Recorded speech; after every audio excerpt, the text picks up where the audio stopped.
அன்பு நண்பர்களுக்கு வணக்கங்கள். Am I audible? Good morning, good morning. Good morning Jeeva, Madan, எல்லாருக்கும் good morning. Super, audible.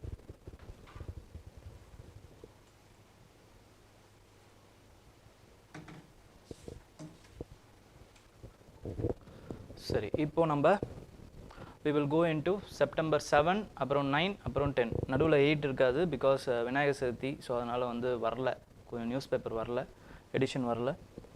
So 7, 9 and 10 பார்க்க போகிறோம்.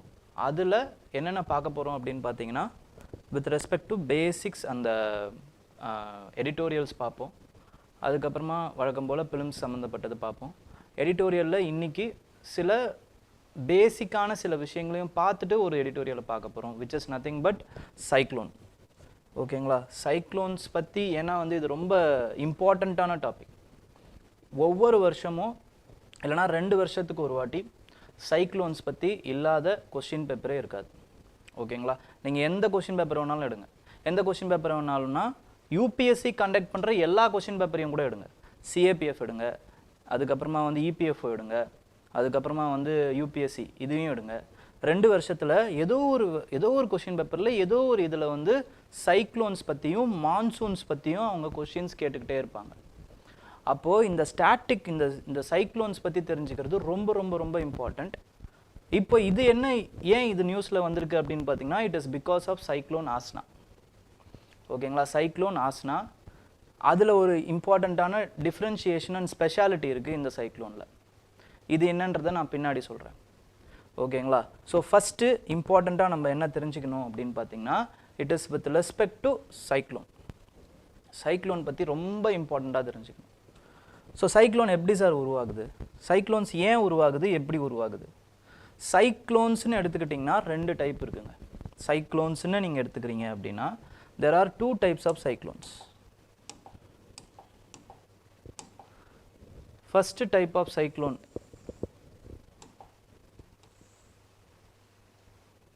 there are 2 types of cyclone. First வந்து இதுதான் ஈக்குவேட்டர்னு வச்சுக்கோங்க. ஈக்குவேட்டர்னு வச்சுக்கிட்டிங்கன்னா இது வந்து உங்களுடைய ட்ராபிக்கல். ஓகேங்களா? Tropics, tropic of cancer, tropic of capricorn. So இதுக்குள்ளே வர சைக்ளோன்ஸ் இருக்குது பார்த்தீங்களா, இதுக்கு பேர் வந்து என்ன சொல்லுவாங்கன்னா வந்து ட்ராபிக்கல் சைக்ளோன்னு சொல்லுவாங்க. Tropical cyclones, tropical cyclones.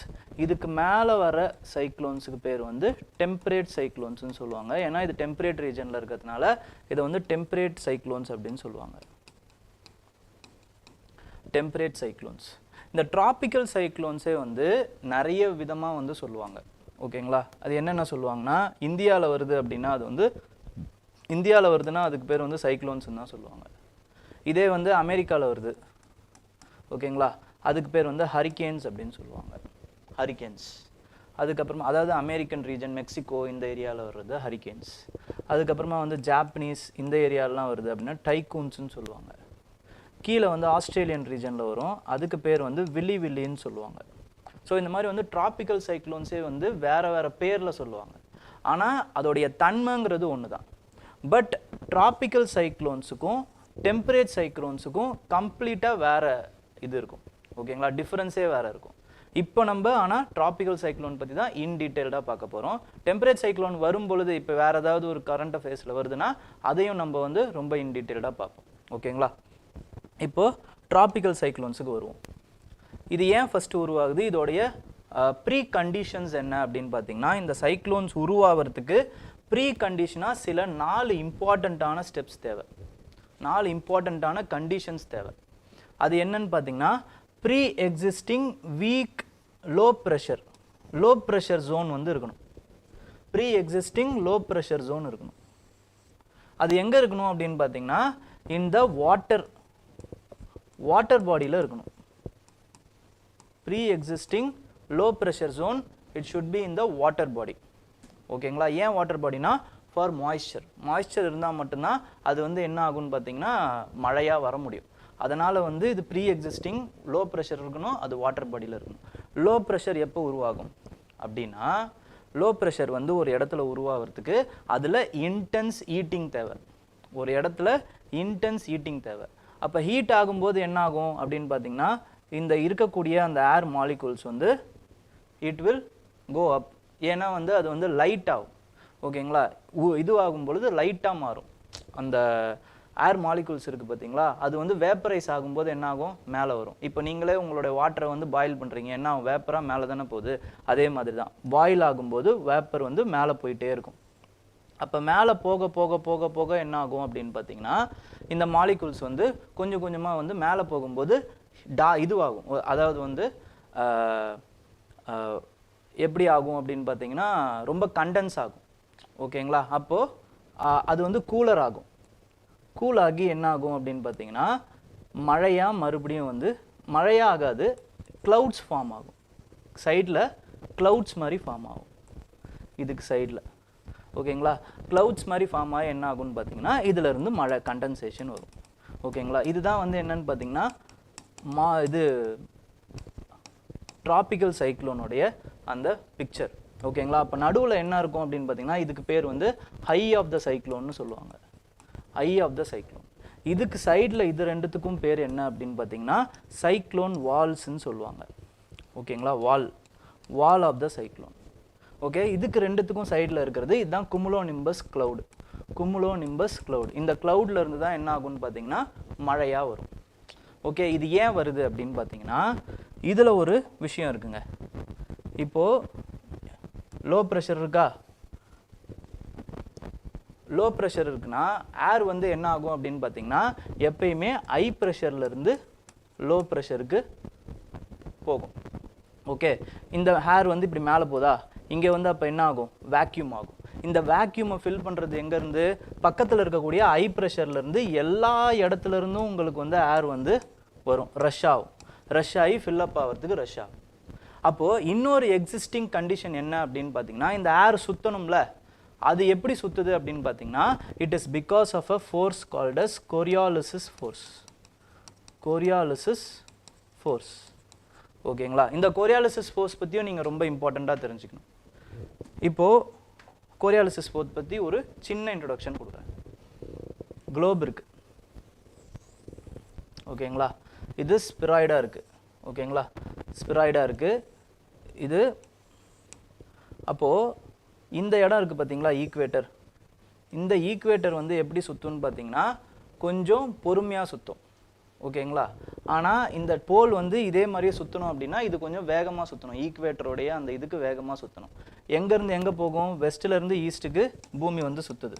அப்படி சுற்றும் போது என்ன ஆகுதுன்னு பார்த்தீங்கன்னா இப்போது ஒரு கன்னை நீங்கள் ஃபயர் பண்ணுறீங்க. ஓகேங்களா, புல்லட்டு போகுது. புல்லட் என்ன ஆகணும், ஈக்குவேட்டர்லேருந்து போலுக்கு போகணும். ஓகேங்களா, ஆனால் டைரக்ஷன், அதோட புல்லட்டோட டைரக்ஷன் இப்படி இருக்காது. Because of the Coriolis force, பூமி சுற்றுறதுனால என்ன ஆகுது அப்படின்னு பார்த்தீங்கன்னா அந்த புல்லட்டு அதோடைய ரைட்டுக்கு போகும். From pole to equator it will go to its right in the northern hemisphere. இது ரொம்ப இம்பார்ட்டண்ட்டான கான்செப்ட். ஓகேங்களா, ரொம்ப கவனமாக பாருங்கள். அதுக்கப்புறம் இப்படி கீழே நீங்கள் இங்கேருந்து ஈக்குவேட்டர்லேருந்து இந்த சவுத் போலுக்கு அடிக்கிறீங்க புல்லட்டை அப்படின்னா அது என்ன ஆகும்னு பார்த்தீங்கன்னா it will goes to its left. Okay, இதுதான் வந்து ஏன் ஆகுது அப்படின்னு பார்த்தீங்கன்னா it is because of the Coriolis force. அப்போது இது வரைக்கும் போது பார்த்தீங்களா என்ன ஆகும் அப்படின்னா இங்கே ஈக்குவேட்டரில் உங்களுக்கு கோரியாலிசிஸ் ஃபோர்ஸே இருக்காது, ஈக்குவேட்டர்லேயும் சரி. அப்போ இங்கேருந்து அடிக்கிறீங்க, ஃபயர் பண்ணுறீங்க அப்படின்னா it will goes is in its right. இங்கேருந்து பார்க்கணும், இந்த டைரக்ஷன்லேருந்து பார்த்தீங்கன்னா இது தானே ரைட்டு. அப்போ it will move like this. போல்லேருந்து ஈக்குவேட்டருக்கு போகிறீங்க அப்படின்னா.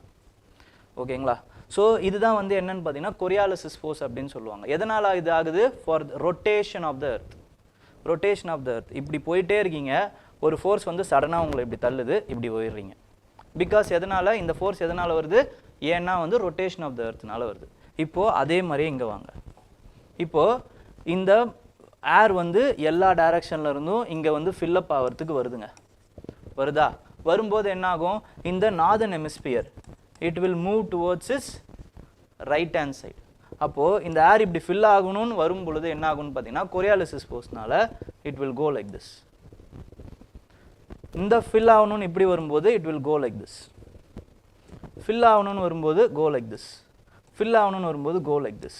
அப்போ என்ன ஆகுது ஒரு ரொட்டேஷன் வருதா இந்த ரொட்டேஷன் தான் இப்போ ஐக்கு உள்ள இதால் போகவே முடியாது இந்த ஏரால் பிகாஸ் ஆஃப் த கொரியாலிசிஸ் ஃபோர்ஸ் அப்போ என்ன ஆகும் எல்லா ஏரும் சேர்ந்து ரொட்டேட் ஆகும் எப்படி ரொட்டேட் ஆகுது ஆன்டி கிளாக் வைஸில் ரொட்டேட் ஆகுது இப்போ ஆன்டி கிளாக் வைஸில் ரொட்டேட் ஆகுது அப்படின்னா என்ன அர்த்தம்னு பார்த்தீங்கன்னா it is called as cyclonic rotation cyclonic rotation.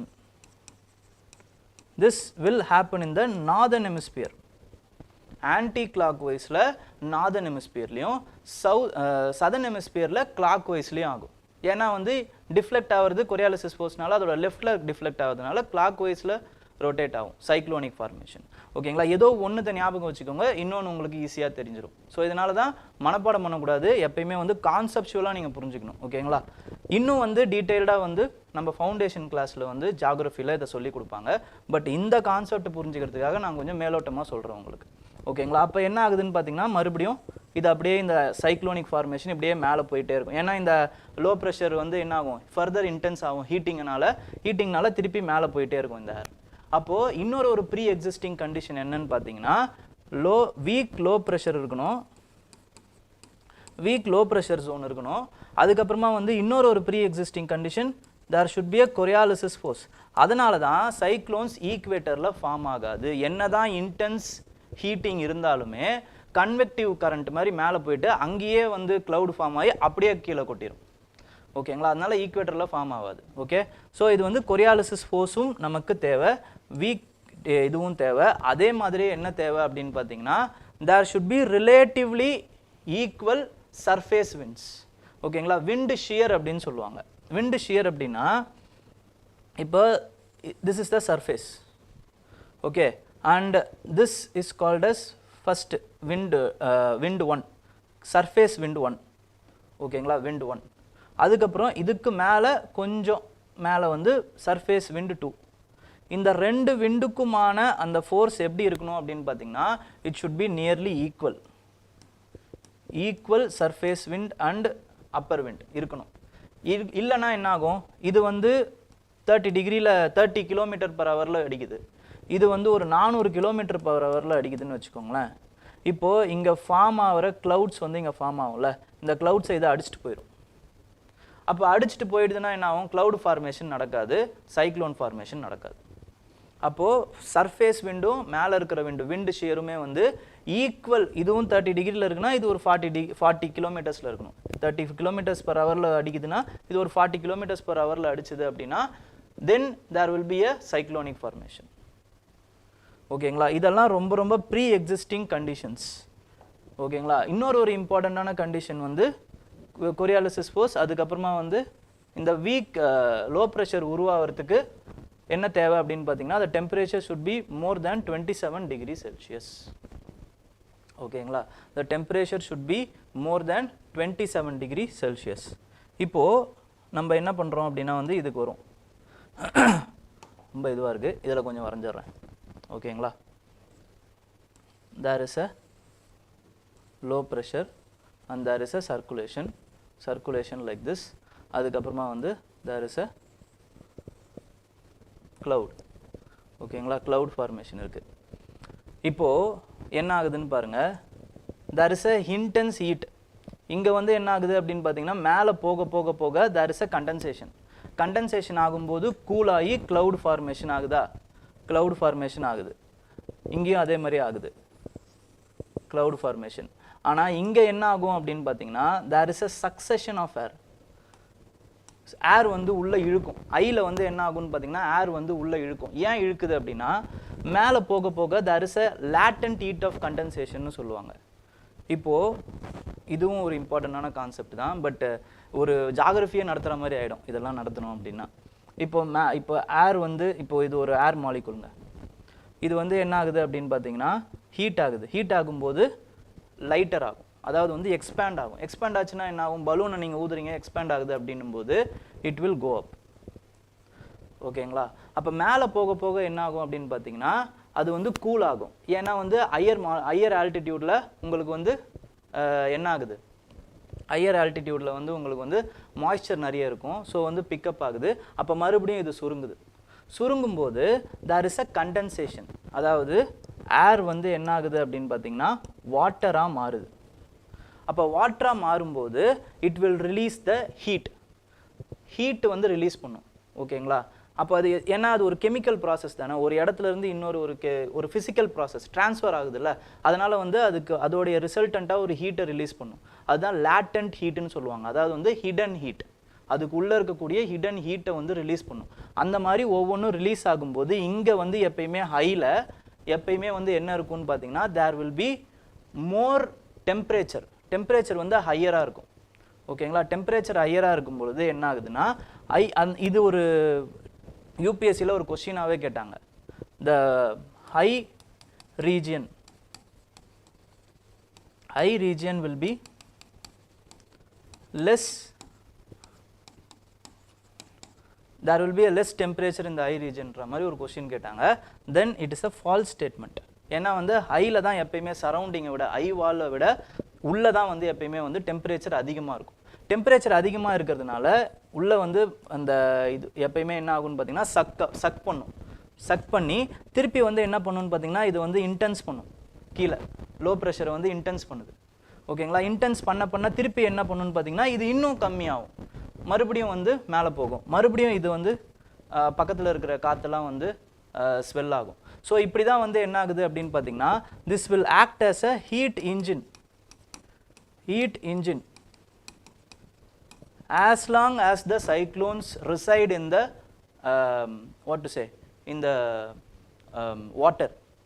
வாட்டரில் இருக்கிற வரைக்கும், அதாவது வந்து கடலில் இருக்கிற வரைக்கும் இந்த சைக்ளோன்ஸ் வந்து அதுவே வந்து ஒரு செல்ஃப் பெர்பெக்சுவேட்டிங் மெக்கானிசமாக வந்து செயல்படும். ஓகேங்களா? இதுதான் வந்து சைக்ளோன்ஸ். அப்போ இது என்ன ஆகும், பிகாஸ் ஆஃப் பெர்மனன்ட் விண்ட் சிஸ்டம்னால என்ன ஆகுதுன்னு பார்த்தீங்கன்னா இந்த சைக்ளோன்ஸ் வந்து லேண்டுக்கு கொண்டு வரப்படும். ஏன்னா சைக்ளோன்ஸ் அதுவே போக முடியாது, அங்கேயே தான் சுற்றிட்டு இருக்கும். ஓகேங்களா? மேலே போகும், அதுக்கப்புறம் கீழே வரும். இந்த ஹோல் மெக்கானிசத்தையும் என்ன பண்ணுதுன்னு பார்த்தீங்கன்னா பெர்மனன்ட் விண்ட் சிஸ்டம்ஸ் என்ன பண்ணுது அப்படின்னு பார்த்தீங்கன்னா லேண்டுக்கு கொண்டு வருது. லேண்டில் கொண்டு வரும்போது லேண்டில் வந்து வரும்பொழுது என்ன ஆகும்னு பார்த்தீங்கன்னா this is called as landfall. ஓகேங்களா? லேண்டில் வரும்போது லேண்ட் ஃபால் அப்படின்னு சொல்லுவாங்க. லேண்ட் ஃபாலில் மொத்தமாக வந்து மழையாகவும் ஸ்டார்ம் ஸ்டர்ஜாகவும் வந்து அது வந்து என்ன ஆகும்னு பார்த்தீங்கன்னா it will induce destruction. Okay, இப்போ இதுதான் வந்து whole mechanism of the cyclones. So இதுதான் ஹை, அதனால தான் இங்கே வந்து எதுவுமே இருக்காது, எந்த ஒரு க்ளவுட் ஃபார்மேஷனும் இங்கே இருக்காது. Okay, and it will be more temperature will be higher, temperature will be high in the high region. ஓகேங்களா? ஸோ இப்போது ரெண்டு இம்பார்ட்டண்ட்டான விஷயம் இதுலேயும் சொல்லியிருப்பாங்க. என்னன்னு பார்த்தீங்கன்னா இப்போது பே ஆஃப் பெங்காலில் வந்து பார்த்தீங்க அப்படின்னா எப்பயுமே வந்து அரேபியன் சீயை விட அதிகமாக தான் இருக்கும். என்னென்னா சைக்ளோனிக் ஃபார்மேஷன்ஸ் அதிகமாக இருக்கும். There are some important reasons for it. என்னென்ன அப்படின்னா பே ஆஃப் பெங்காலில் நீங்கள் பார்த்துருப்பீங்க, இட் வில் பி ரொம்ப வந்து கம்மியான ஸ்மாலர் ஏரியாவில் இருக்கும். ஸோ அதனால் எப்பயுமே வந்து ஸ்மாலர் ஏரியாவில் ஈஸியாக ஹீட் ஆகிறதுக்கு வாய்ப்பு அதிகமாக இருக்குது. ஓகேங்களா? ஸோ அதனால் ஹீட் வந்து அதிகமாக ஆகும். Okay, bay of Bengal. அதுக்கப்புறம் there are fresh incomings of the river water இங்கே அதிகமாக வந்து கலக்கும். காவேரியாக இருக்கட்டும், பிரம்மபுத்திராவாக இருக்கட்டும், கங்காவாக இருக்கட்டும், சரஸ்வதி, இந்த மாதிரி எல்லா ரிவர்ஸுமே வந்து கலக்கக்கூடிய அந்த இது கோதாவரி, கிருஷ்ணா, இது எல்லாமே வந்து இங்கே கலக்கும். ஸோ அதனால் வந்து ஃப்ரெஷ் வாட்டர் இருக்கிறதுனால ஃப்ரெஷ் வாட்டர்ஸ் ஈஸியாக வந்து என்ன ஆகும்னு பார்த்தீங்கன்னா எவாப்ரேட் ஆகிடும். ஸோ அதனால் it will create more low pressure belt. ஓகேங்களா? நெக்ஸ்ட் வந்து என்னன்னு பார்த்தீங்கன்னா proximity to the south China C, பக்கத்துலேயே தான் சவுத் சைனா சி, அதுவும் வந்து என்னன்னு பார்த்தீங்கன்னா ஒரு லோ ப்ரெஷர் ஏரியா தான். ஸோ அந்த லோ ப்ரெஷர் இந்த லோ ப்ரெஷர் ஈக்குவலாக அங்கேருந்து இங்கே ஈஸியாக வந்து கடக்கக்கூடியது. அதுக்கப்புறம் there are some interconnections. இது வந்து என்ன சொல்லுவாங்கன்னா வந்து குளோபல் டெலிகனெக்ஷன்ஸ். ஓகேங்களா? டெலிகனெக்ஷன்ஸ். These are called as Walker circulation, La Nina, negative Indian Ocean dipole. இதெல்லாமே வந்து ஜியோகிராஃபி கிளாஸில் எடுப்பாங்க, ஏன்னா இதெல்லாமே தனித்தனி கான்செப்ட்ஸ். ஓகேங்களா? தேர் ஆர் சம் சர்க்குலேஷன்ஸ், அங்கங்கே கனெக்ஷன் இருக்குது. ஓகேங்களா? இதெல்லாம் என்ன பண்ணுது அப்படின்னு பார்த்தீங்கன்னா it aids the low pressure and cyclonic formation in the bay of Bengal. ஓகேங்களா? ஆனால் அரேபியன் சீயை பொறுத்த வரைக்கும் there is less cyclogenesis. Cyclogenesisனா the genesis of the cyclone, starting of the cyclone. நான் சொன்ன இந்த ப்ரீ கண்டிஷன்ஸ் எல்லாமே இந்த அரேபியன் சீல வந்து கம்மியாக இருக்கும். அதனால தான் அரேபியன் சீல எப்பயுமே வந்து கம்மியான சைக்ளோனிக் ஆக்டிவிட்டி இருக்குது. ஃபார் எக்ஸாம்பிள் நம்ம என்ன சொல்லியிருக்கோம், வீக் லோ ப்ரெஷர் இருக்கணும். வீக் லோ ப்ரெஷர் ஃபார்ம் ஆகணும்னா என்ன பண்ணணும், there should be a heating of more than 27 degree Celsius. இந்த ஹீட்டிங் இருக்கணும். இந்த ஹீட்டிங் வந்து அரேபியன் சீல நடக்காது. ஓகேங்களா, மேக்ஸிமம் நடக்காது. the water will be cooled. Cool வாட்டராக தான் இருக்கும் அரேபியன் சீ. ஏன்னா வந்து ரொம்ப பெரிய லார்ஜ் அமௌண்ட் ஆஃப் ஏரியா, அதனால ஹீட்டிங் ஆகணும்னா ரொம்ப அதிகமான இது தேவைப்படும். ஓகேங்களா, அதனால கூலாக தான் இருக்கும். நெக்ஸ்ட் வந்து என்ன அப்படின்னு பார்த்தீங்கன்னா effects due to the mixing of the ocean currents. Ocean கரண்ட்ஸுங்கிறதும் இன்னொரு கான்செப்ட்டுங்க. ஓகேங்களா, அதுவும் உங்களுக்கு வந்து ஜியாகிரஃபி கிளாஸில் எடுப்பாங்க. என்னன்னு பார்த்தீங்கன்னா there are many ocean currents. மேலே வந்து ஃபார்மேஷன் இருக்கும். ஓகேங்களா, இப்போது ஃபார் எக்ஸாம்பிள் இப்போது ஈக்குவேட்டர் இருக்குங்க. ஏன்னா இது எல்லாமே ஒரு ஏர்த்துங்கிறது ஒரு டைனமிக் ப்ராசஸ், டைனமிக்கான ஒரு விஷயம். அப்படின்னும் போது ஒரு நம்ம பார்க்குற இது வந்து அதில் இருக்காது. ஓகேங்களா, நம்ம பார்க்குறது சும்மா தண்ணி அவ்வளோதான். ஆனால் வந்து அது அந்த மாதிரி கிடையாது. ஏன்னா வந்து ரொட்டேஷன் ஆகுது, ரெவல்யூஷன் ஆகுது, நிறைய விஷயங்கள் வரும் ஏர்த்தில். ஓகேங்களா, அப்போது ஒவ்வொரு விஷயமும் வந்து என்னென்னு பார்த்தீங்கன்னா there is a interconnectivity there. அப்போது ஒரு ஈக்குவேட்டர்லேருந்து ஒரு தண்ணி வந்து டுவர்ட்ஸ் போல் போகுது அப்படின்னும் போது ஈக்குவேட்டர்லேருந்து போகும்போது ஹீட்டாக இருக்கும். இதே போல்லேருந்து ஒரு தண்ணி வந்து ஈக்குவேட்டருக்கு வருது அப்படின்னும் போது கோல்டாக இருக்கும். ஓகேங்களா, இதுதான் வந்து கோல்டு கரண்ட்டுக்கும் ஹீட் கரண்ட்டுக்குமான அந்த ஃபார்மேஷனுடைய ஜெனிசிஸ். ஓகேங்களா, இதை தெரிஞ்சுக்கோங்க. மற்றது எல்லாமே ஓஷனோகிராஃபியில் சார் வந்து சொல்லுவார். ஓகேங்களா, ஃபவுண்டேஷன் கோர்ஸில் உங்களுக்கு சொல்லுவார். ஓகே, ஸோ இந்த மாதிரி ஓஷன் கரண்ட்ஸ் வந்து என்ன பண்ணுதுன்னு பார்த்தீங்கன்னா there is a mixing of ocean currents in Arabian Sea. ஓகேங்களா, there is a mixing of, இப்போ நார்த் போல்லேருந்து பார்த்தீங்க அப்படின்னா வார்ம் கரண்ட், லூவின் கரண்ட்னு ஒரு கரண்ட் இருக்குங்க. அது வந்து என்னென்னு பண்ணுதுன்னா ஈஸ்ட்லேருந்து வருது. அதே மாதிரி சவுத்துலேருந்து என்ன வரும் அப்படின்னு பார்த்தீங்கன்னா there is a south pole current. அது வந்து கோல்டு கரண்ட். இந்த நார்த்து லூவின் கரண்ட் இருக்குது பார்த்தீங்களா, அது வந்து மேலோட்டமாக வந்து மேலே கலக்கும், சவுத்து கீழே வந்து அதுக்கப்புறமா கலக்கும். பட் என்ன ஆகுது அப்படின்னு பார்த்தீங்கன்னா there is a wind system, shear wind system இருக்குது. இது வந்து என்ன பண்ணணும்னு பார்த்தீங்கன்னா ஈஸியாக அந்த வார்ம் கரண்ட்டை வந்து வார்ம் கரண்ட்டில் இருக்கக்கூடிய அந்த வாட்டரை வந்து ஈஸியாக வந்து எவாப்ரேட் பண்ணிடும்.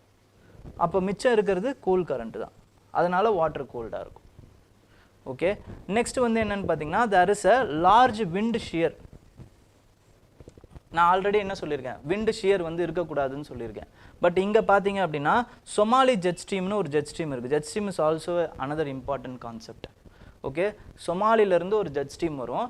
அது வந்து என்ன பண்ணுது அப்படின்னு பார்த்தீங்கன்னா விண்ட் ஷியர் இருக்கிறதுனால அந்த க்ளவுட்ஸை வந்து அடிச்சுட்டு போயிடும். ஓகேங்களா, அதே மாதிரி நார்த் ஈஸ்ட் மான்சூன் அப்பயும் வந்து ட்ரை விண்ட்ஸ் வந்து எப்படி வரும்னு பார்த்தீங்கன்னா அதாவது வந்து இந்தியன் லேண்ட் பகுதியிலேருந்து வரும். ஓகேங்களா, இது ஒரு மிகப்பெரிய கான்செப்ட். பட் நான் வந்து அந்த ரீசன்ஸ் மட்டும் சொல்லிட்டு இருக்கேன். உங்களுக்கு டவுட்ஸ் இருந்தால் கேளுங்க, நானே வந்து உங்களுக்கு இம்பார்ட்டண்ட்டான டவுட்ஸ் எல்லாத்தையுமே விளக்கிடுறேன். ஓகேங்களா, இந்த கிளாஸுக்கு அப்புறம். நெக்ஸ்ட் வந்து சைக்ளோன் ஆஸ்னா வந்து ஏன் இம்பார்ட்டண்ட்டுங்கிறத பார்ப்போம். நம்ம என்ன சொல்லியிருக்கோம், லேண்டில் ஃபார்ம் ஆகாது, வாட்டரில் தான் ஃபார்ம் ஆகும். ஒரு சைக்ளோன் அப்படின்னா வாட்டரில் தான் ஃபார்ம் ஆகும். But cyclone Asna is different because it is formed over the land. லேண்டில் ஃபார்ம் ஆயிருக்கு குஜராத் ஏரியாவில். எப்படி சார் ஃபார்ம் ஆகுது அப்படின்னு பார்த்தீங்கன்னா because there was a heavy rainfall அவ்வளோ எராட்டிக்கான ரெயின்ஃபால் இருந்துச்சு. அந்த ரெயின்ஃபால்னால என்ன ஆகுதுன்னு பார்த்தீங்கன்னா தேர் இஸ் அ ஹெவி ரெயின்ஃபால்னால அங்கேருந்து அந்த மாய்ஸ்சரை வந்து கேப்சர் பண்ணி அதுலேருந்து ஃபார்ம் ஆயிருக்கு லேண்ட் மூலமாக. ஓகேங்களா, தென் அது எப்போ ஃபார்ம் ஆகுதுன்னு பார்த்தீங்கன்னா அன்காமன் மந்தில் ஃபார்ம் ஆயிருக்கு, விச் இஸ் ஆகஸ்ட் மந்த்ஸ். எப்பயுமே வந்து இது வந்து மான்சூன் மந்த். ஓகேங்களா, சைக்ளோன் மந்த் கிடையாது. சைக்ளோன்ஸ் எப்போ ஃபார்ம் ஆகும் இந்தியாவில் அப்படின்னு பார்த்தீங்கன்னா இட் ஃபார்ம்ஸ் அரவுண்ட் ஏப்ரல் மேல ஃபார்ம் ஆகும். ஓகேங்களா, இல்லைனா மிஞ்சி போனால் ஜூனில் ஃபார்ம் ஆகும். ஜூனுக்கு அப்புறம் என்ன ஆகும்னு பார்த்தீங்கன்னா ஜூன், ஜூலை, செப்டம்பர். ஓகேங்களா, ஜூன், ஜூலை, ஆகஸ்ட், செப்டம்பர் இது எல்லாமே வந்து it is a monsoon season. அதுக்கப்புறம் திருப்பி வந்து எப்போ ஃபார்ம் ஆகும்னு பார்த்தீங்கன்னா அக்டோபர், நவம்பர், டிசம்பர் இதில் வந்து ஃபார்ம் ஆகும். இதில் வந்து சைக்ளோன்ஸ் ஃபார்ம் ஆகும். இந்த 3 மாதத்துலேயும் இந்த 3 மாதத்துலேயும் தான் சைக்ளோன்ஸ் ஃபார்ம் ஆகும். ஆனால் ஆகஸ்ட் மாதத்தில் ஃபார்ம் ஆகிருக்கு. So this is the speciality of cyclone Asna. ஏன் வந்து இப்போல்லாம் வந்து அரேபியன் சீல இல்லைனா வந்து இந்த ஏரியாவில் அதிகமாக வந்து சைக்ளோன்ஸ் ஃபார்ம் ஆகுது அப்படின்னு பார்த்தீங்கன்னா due to climate change. First இம்பார்ட்டண்டான ரீசன் என்ன சொல்கிறாங்க அப்படின்னு பார்த்தீங்கன்னா because of the climate change, rising sea level, அதாவது வந்து சீ சர்ஃபேஸ் டெம்பரேச்சர். ஓகேங்களா? இந்த இதில் பார்த்தீங்க, இந்த இடத்துல பார்த்தீங்க அப்படின்னா உங்களுக்கே தெரியும், ஒரு 4 வருஷத்துக்கு முன்னாடி சர்ஃபேஸ் வாட்டர் எப்படி இருந்திருக்கு, இப்போ எப்படி இருக்குங்கிறது நம்ம பார்ப்போம். ஓகேங்களா? 4 வருஷத்துக்கு முன்னாடி, அதாவது ஆவரேஜாக 1991லேருந்து 2020 வரைக்கும் சர்ஃபேஸோடைய அந்த சர்ஃபேஸ் வாட்டர் எவ்வளோவில் இருக்குதுன்னு பார்த்தீங்கன்னா it is wobbling around 20.2 degree Celsius. 2023ல் எவ்வளோ இருக்குதுன்னு பார்த்தீங்கன்னா 20.4லேருந்து கிட்டத்தட்ட வந்து 20.8 வரைக்கும் போயிருக்கு. அதே வந்து 2024ல் பார்த்தீங்க அப்படின்னா மேலே பாருங்கள் எவ்வளோ போயிருக்கு அப்படின்ட்டு, கிட்டத்தட்ட வந்து 2021க்கு வந்துருச்சு. So higher surface sea surface, ஓகேங்களா, சி சர்ஃபேஸ் இருக்கிறதுனால அது வந்து என்ன ஆகுது அப்படின்னு பார்த்தீங்கன்னா it is aiding the monsoon creation. ஓகேங்களா, சைக்ளோனிக் கிரியேஷன். அதே மாதிரி slow oceanic circulation and disturbed wind பேட்டர்ன்ஸும் வந்து என்ன ஆகுது அப்படின்னு பார்த்தீங்கன்னா இட் இஸ் டிஸ்டர்பிங். இது ஏன் அப்படின்னா அடுத்த ஒரு இதில் இருக்குது என்னென்னா, இப்போ ஆர்டிக் இதெல்லாம் இருக்குல்ல, ஆர்டிக் ஐஸ்லாம் இருக்குது, sorry Arctic ice, Arctic sea ice இருக்குல்ல, இந்த ஆர்டிக் சி ஐஸு அதிகமாக இருக்குன்னு வச்சுக்கோங்களேன். when it is high it is influencing the monsoon formation, அதுக்கப்புறமா வந்து ஜெட் ஸ்ட்ரீம் ஃபார்மேஷன், இது எல்லாமே வந்து இட் இஸ் இன்ஃப்ளூயன்சிங் மான்சூன், அப்புறம் ஜெட் ஸ்ட்ரீம்ஸு, இது எல்லாத்தையுமே வந்து அது இன்ஃப்ளூயன்ஸ் பண்ணுது. ஓகேங்களா? இது ஆர்டிக் சி ஐஸ் வந்து அதிகமாக இருந்ததுன்னா பிகாஸ் ஆஃப் இட் இஸ் என்ன ஆகுது, அது உருகுது. ஓகேங்களா? ஆர்டிக் சி ஐஸ் உருகும் பொழுது என்ன ஆகுது அப்படின்னு பார்த்தீங்கன்னா it is weakening the circular formation. ஏன் சார் அப்படி ஆகும் அப்படின்னா ஆர்டிக் சி உருகும் போது என்ன ஆகும், it is making the see more cool ஆகும்போது என்ன ஆகுதுன்னு பார்த்தீங்கன்னா அதோடைய அஃபெக்டடாக வந்து நிறைய அந்த வார்குலர் சர்க்குலேஷன், எல்னினோ, லானினா இதெல்லாம் சொன்னல, இதுவுமே வந்து அஃபெக்ட் ஆகும்போது it is weakening the monsoon. ஓகேங்களா? மான்சூன் அதுக்கப்புறமா வந்து சர்க்குலேஷன், இது எல்லாமே வந்து வீக் ஆகுது. ஏன் சார் வீக் ஆகணும்? ரொம்ப சிம்பிளாக புரிஞ்சுக்கோங்க, ரொம்ப வேணாம். இப்போது ஒரு இடத்துல உங்களுக்கு ஹீட் ஆகணும், லோ ப்ரெஷர் வரணும். இந்த ஒரு இடத்துல லோ ப்ரெஷர் வர்றது என்ன ஆகும் அப்படின்னு பார்த்தீங்கன்னா இன்னொரு இடத்துல ஆட்டோமேட்டிக்காக ஹை ப்ரெஷர் உருவாகும். லோ ப்ரெஷர் ஏன்னா டிஃப்ரென்ஸ் தானே. ஸோ இந்த இடத்துலேருந்து இந்த இடத்துக்கு போகணும், இவ்வளோ தான் விஷயம். அப்போ இந்த காற்று போகும்போது என்ன ஆகுது அப்படின்னு பார்த்தீங்கன்னா இப்போ இது சீல இருக்குது அப்படின்னா சீல இருக்கக்கூடிய மாய்ஸ்சரை கொண்டு போய் அது லேண்டுக்கு போகும்போது அது மழையாக வரும். இவ்வளோ தான் மான்சூன் இருக்குது. ஓகேங்களா? இதுதான் டெக்னிக். இப்போது இதில் நிறைய சர்க்குலேஷன்ஸ் இருக்குது, நிறைய விஷயம் அந்தந்த இடத்துல வந்து சொல்கிறாங்க. லானினா, எல்னினா, அப்புறமா வந்து வால்கர், அப்புறமா வந்து இந்தியன் ஓஷன் டைபோல், இந்த மாதிரி நிறைய கான்செப்ட்ஸ் அங்கங்கே இருக்குது. இப்போது இந்த லோ ப்ரெஷர் உருவாகணும்ல, இந்த லோ ப்ரெஷர் வந்து உருவாகாமல் போயிடுது, இல்லைனா வீக்கன் ஆகுதுன்னும் போது இந்த இருக்கக்கூடிய ஹை ப்ரெஷரும் அதே மாதிரியே வீக்கனாக தான் ஆகும். அப்போது கரெக்டாக வந்து சர்க்குலேஷன் நடக்காது. ஓகேங்களா? ஒவ்வொன்றுத்துக்கும் அதனால தான் இன்டர் கனெக்டட் இருக்குது. இல்லைனா வேறு இடத்துல அதிகமாக லோ ப்ரெஷர் வருது அப்படின்னா தேவையில்லாமல் அங்கே உருவாகுதுன்னு அர்த்தம். அதனால தான் அரேபியன் சீல இங்கே லோ ப்ரெஷர் தேவையில்லாமல் உருவாகுது, அந்த இடத்துல வந்து நமக்கு அன்எக்ஸ்பெக்டடாக வந்து சைக்ளோனிக் இதெல்லாம் இன்சிடென்ட்ஸ்லாம் வருது. ஓகேங்களா? ஸோ இதுதான் வந்து ஓவராலாக நம்ம தெரிஞ்சுக்க வேண்டியது சைக்ளோன் பற்றியும் அதுக்கப்புறமா வந்து ஆஸ்னா பற்றியும் உங்களுக்கு தெரியணும். ஓகேங்களா? வேறு ஏதாவது டவுட் இருந்தால் கேளுங்க.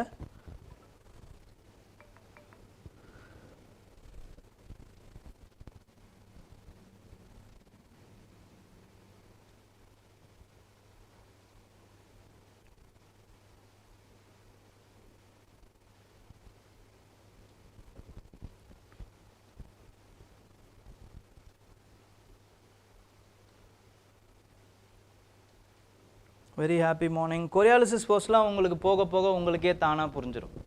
ஓகேங்களா? அதெல்லாமே வந்து ரொம்ப பேசிக்கான கான்செப்ட் உங்களுக்கு ஃபவுண்டேஷன் கோர்ஸில் நடத்துவாங்க. ஓகேங்களா. Don't worry about it. நீங்கள் இது வரைக்கும் வந்து அதெல்லாம் கேள்வியே பட்டிருக்க மாட்டீங்க. அதனால தான் சைக்ளோன்ஸ் பற்றி எல்லாத்தையுமே கொஞ்சம் இன் டீட்டெயில்டாக சொன்னேன். ஓகேங்களா. இன்னும் உங்களுக்கு தேவை அப்படின்னா கேளுங்க, மறுபடியும் கூட ஷார்ட்டாக சொல்லி முடிச்சிடுறேன். ஓகேங்களா. ஆமாம், கொரியாலிசிஸ் ஃபோர்ஸ் இந்த வருஷம் கொஸ்டின் பேப்பர்லேயும் இருந்தது. இதுதான் அதோட கான்செப்ட், வேறு ஒன்றும் கிடையாது. திருப்பி கொரியாலிசிஸ் ஃபோர்ஸ் பற்றி புரிஞ்சிச்சா இல்லைனா திருப்பி ஒரே ஒரு வாட்டி கொரியாலிசிஸ் ஃபோர்ஸ் பற்றி மட்டும் சொல்லணுமா? ஓஷன் கரண்ட்ஸ் மட்டும் சிம்பிளாக சொல்லுங்கள், ஷார்ட்டாக சொல்லுங்கள். Okay, once more. Okay, Coriolis force மட்டும் சொல்கிறேன், அப்புறம் ஓஷன் கரண்ட்ஸ் பற்றி சொல்கிறேன். சைக்ளோன்ஸ் புரிஞ்சிருக்கும்னு நான் நம்புகிறேன். ஓகேங்களா. சைக்ளோன்ஸ் இவ்வளோ தான். ஓகேங்களா. லோ ப்ரெஷர் வருது, ஏர் வந்து ஃபார்ம் ஆகுது, ஃபார்ம் ஆகும்போது மேலே ஏர் போகுது, அதுக்கப்புறம் சைடில் க்ளவுட் ஃபார்ம் ஆகுது, மழையாக கொட்டுது. நடுவில் வந்து உங்களுக்கு எந்த ஒரு ஆக்டிவிட்டியும் இருக்காது. அதுதான் ஐ ஆஃப் த சைக்ளோன். ஓகேங்களா. ஏன்னா வந்து ஐயில் வந்து எப்பயுமே வந்து ஹை இன்டென்சிட்டி வேப்பர் வந்து சக்ஷன் இருக்கும். ஓகேங்களா. வேப்பர் சக்ஷன்ஸ் இருக்கும்போது அதில் வந்து எந்த ஒரு க்ளவுடும் ஃபார்மேஷன் ஆகாது. ஓகே, இப்போ கொரியாலிசிஸ் ஃபோர்ஸ் ஃபர்ஸ்ட்லேருந்து பார்ப்போம். இப்போ தேர் இஸ் அ எர்த். ஓகேங்களா. எர்த் இருக்குது, இது ஈக்குவேட்டர். ஓகேங்களா. எர்த் இருக்குது, ஈக்குவேட்டர் இருக்குது. நல்லா கவனமாக புரிஞ்சுக்கோங்க. You want to go to from earth, from equator to pole, you want to go to there. இதுதான் உங்கள் டைரக்ஷன், இப்படி தான் இருக்கணும். ஓகேங்களா. What you are doing is, ஒருத்தனை வந்து உங்களை த்ரோ பண்ண சொல்கிறீங்க. ஓகேங்களா. ஏர்த்துலேருந்து த்ரோ பண்ண சொல்கிறீங்க, இது ஈக்குவேட்டர்லேருந்து போலுக்கு த்ரோ பண்ண சொல்கிறீங்க. ஸ்ட்ரெயிட்டாக போகணும் நீங்கள். பட் என்ன ஆகுது அப்படின்னு பார்த்தீங்கன்னா, earth is rotating west to east. Because of the rotation வரும்பொழுது என்ன ஆகுதுன்னு பார்த்தீங்கன்னா, there is a force like this creating. The force is creating like this. இந்த ஃபோர்ஸ் இப்படி கிரியேட் ஆகும்போது என்ன ஆகுதுன்னு பார்த்தீங்கன்னா, நீங்கள் இப்படி போக வேண்டியவர் உங்களோட ரைட்டில் போயிடுறீங்க. Because of this force, the force is acting towards it. ஓகேங்களா. இது வந்து சிம்பிளிஃபைடு ஃபோர்ஸாக நான் சொல்கிறேன், இந்த மாதிரி ஃபோர்ஸ் வராது. ஓகேங்களா. அப்போது உங்களோட ரைட்டில் நீங்கள் போகிறீங்க. நீங்கள் நார்தர்ன் ஹெமிஸ்பியரில் from equator to pole you want to go, இல்லைனா you are shooting a bullet. அந்த புல்லட் ஸ்ட்ரெயிட்டாக போகாமல் என்ன ஆகுதுன்னு பார்த்தீங்கன்னா, it is turning like this, இந்த கர்வச்சர். ஓகேங்களா. To your right. ஓகே, இப்போது இதே இங்கே ஒரு லோ ப்ரெஷர் ஃபார்ம் ஆகுதுன்னு வச்சுக்கோங்க. இப்போது என்ன ஆகுன்னு பார்த்தீங்கன்னா, ஹை ப்ரெஷர் இங்கே இருக்குது. the air should go and fill the void. இங்கே போகணும். இங்கே ஒரு ஹை ப்ரெஷர் இருக்குது, இங்கே அதே மாதிரியே வருது. இங்கே ஒரு ஹை ப்ரெஷர் இருக்குது, இங்கேயும் வருது, இங்கேயும் வருது. இப்போது இந்த ஏர் என்ன ஆகும்னு பார்த்தீங்கன்னா, due to Coriolis force, because it is இந்த நார்தர்ன் ஹெமிஸ்பியர், நார்தர்ன் ஹெமிஸ்பியரில் இருக்கிறதுனால it will turn to its right. This air will turn to its right, this air will turn to its right, this air will turn to its right. அப்போது ஒரு cyclonic formation வருதா? Weak pressure என்ன ஆகும்னு பார்த்தீங்கன்னா, அது it will induce the cyclonic formation which is anticlockwise direction. Anticlockwise direction எல்லாமே northern ஹெமிஸ்பியரில். இப்போ சவுத்தில் அதே மாதிரி என்ன ஆகுது அப்படின்னு பார்த்தீங்கன்னா, again you are firing a bullet from equator to pole. Okay, மறுபடியும் அதே காற்று தான். So now it will turn in to the left hand சைடில் போகும். சவுத் அப்படிங்கிறதுனால லெஃப்ட் ஹேண்ட் சைடில் போகும். டைரக்ஷன் வேறு இல்லைங்களா, அதனால் லெஃப்ட் ஹேண்ட் சைடில் போகுது. ஸோ இங்கே ஒரு லோ ப்ரெஷர் இது ஃபார்ம் ஆகுது. இங்கேயும் டிராபிக்ஸ் இருக்குல்ல, சவுத்தில் டிராபிக்ஸ் இருக்குது, லோ ப்ரெஷர் ஃபார்ம் ஆகுது. ஹை ப்ரெஷர்லேருந்து லோ ப்ரெஷருக்கு ஏர் வந்து போய் ஃபில் ஆகணும். இப்போ என்ன ஆகும்? It will turn to left, turn to left, turn to left. அப்போது கிளாக் வைஸ் டைரக்ஷனில் சுற்றும் சவுதர்ன் ஹெமிஸ்பியரில். திஸ் இஸ் கால்ட் அஸ், அதாவது வந்து கொரியாலிசிஸ் ஃபோர்ஸ். அதாவது it will go to your left. சவுத்துனா it will go to your left. நார்த்னா, northern ஹெமிஸ்பியர்னா it will go to your right. கொரியாலிசிஸ் force, that's all. அதே மாதிரி இங்கேருந்து வரீங்க, போல்லேருந்தும் யூ கேன் ஃபயர். இப்போ போல்லேருந்து ஈக்குவேட்டர் போகிறீங்க அப்படின்னா இது it will go to your right. ஓகேங்களா. அப்போது இப்படி இருந்து பார்க்கணும். டைரக்ஷன் இது, இந்த டைரக்ஷன், இந்த டைரக்ஷனுக்கு இதுதான் ரைட்டு, இதுதான் லெஃப்ட். அப்போது it will turn like this from pole to equator. கரெக்டாக புரிஞ்சுக்கோங்க. அதனால தான் இப்படி வர்றது இப்படி போகுது, அதோட ரைட் அது. ஓகே, புரியுதுங்களா? இப்போது இதுதான் வந்து உங்களுடைய கொரியாலிசிஸ் ஃபோர்ஸ். இப்போ ocean circulation, ocean currents. Ocean கரண்ட்ஸ்னு பொறுத்த வரைக்கும்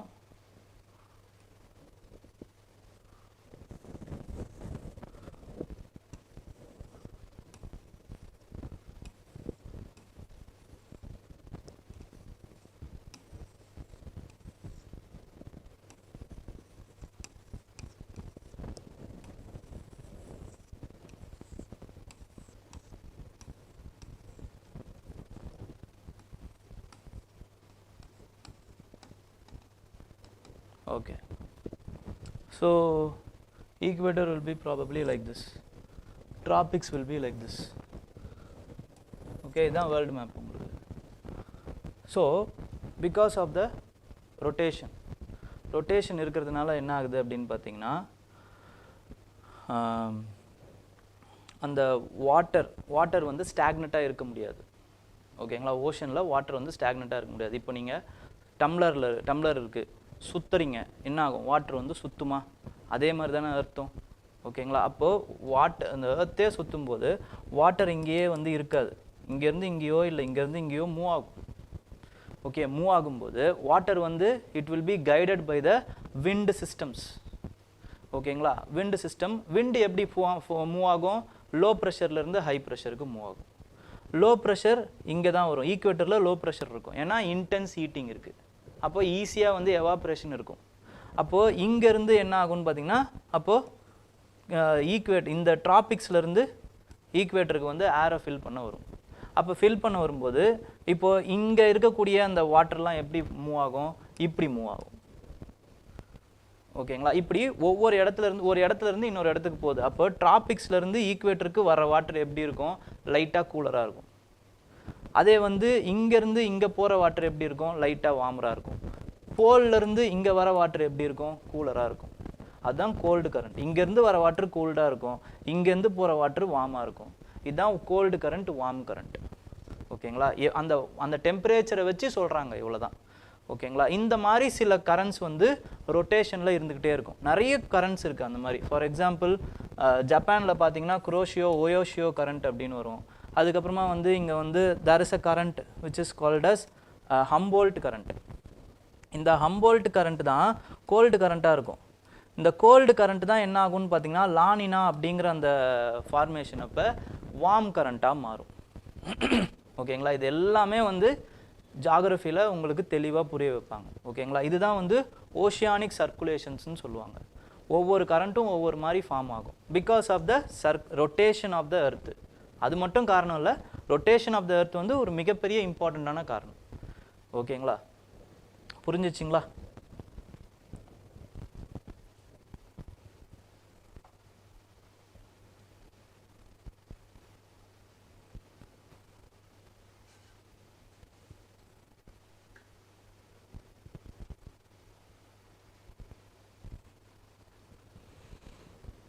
அதனால தான் இது எல்லாமே வந்து என்னன்னு பார்த்தீங்கன்னா ட்ராப்போஸ்பியரில் தானே இருக்குது. ஃப்ளைட்டு ஸ்டாட்டோஸ்பியரில் பறக்கும்.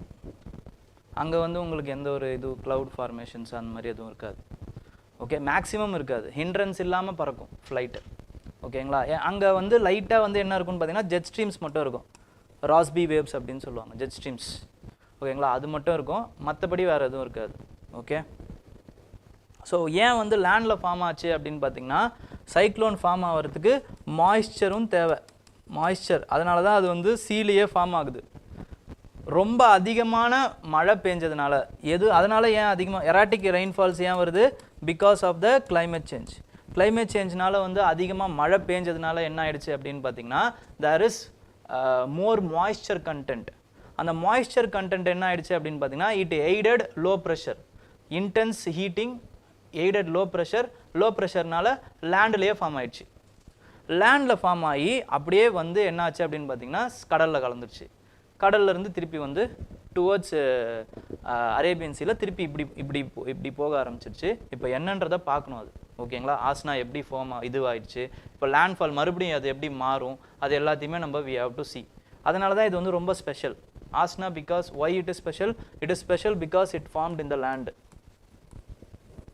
and it formed in the uncommon month which is August. ஆகஸ்ட்ல ஃபார்ம் ஆயிருக்கு. லேண்டில் ஃபார்ம் ஆயிருக்கு, ஆகஸ்ட்டில் ஃபார்ம் ஆயிருக்கு. ஸோ இது ரெண்டு இம்பார்ட்டண்ட்டான விஷயத்தினால ஆஸ்னா வந்து ஒரு இம்பார்ட்டண்ட்டான ஒரு சைக்ளோன். இதை பிலிம்ஸில் கேட்குறதுக்கோ இல்லை இதோடைய ஃபார்மேஷன் இப்போ வந்து நிறைய அரேபியன் சீல ஃபார்ம் ஆகுது, ஏன் ஃபார்ம் ஆகுது, இப்படிங்கிற மாதிரியான ரீசன்ஸ்லாம் உங்களை மெயின்ஸ்லேயும் கேட்குறதுக்கு வாய்ப்பு இருக்குது. ஓகேங்களா?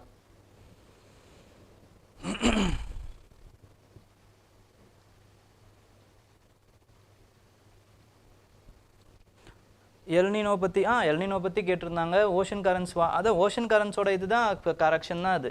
இப்போ ஃபார் எக்ஸாம்பிள் இங்கே இருக்கக்கூடிய அந்த ஹம்போல்ட் கரண்ட்டு அதோடைய கனெக்ஷன் தான் எல்னினா லானினா இது எல்லாமே வந்து உங்களுக்கு அப்போ உங்களுக்கு புரிஞ்சிருக்கும். ஓகேங்களா? ஜாகிரஃபியில் உங்களுக்கு எல்லாமே தெளிவாக புரிய வைப்பாங்க. Okay, don't worry about it.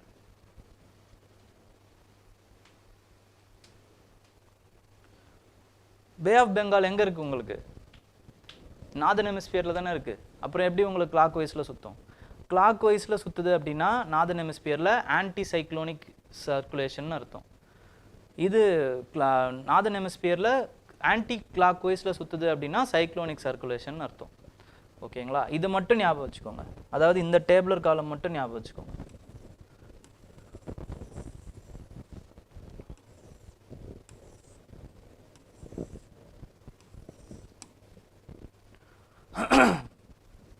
Northern hemisphere, cyclone, anti-cyclone,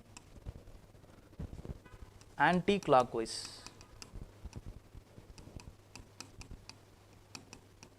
Clockwise. Southern hemisphere, clockwise, anti-clockwise.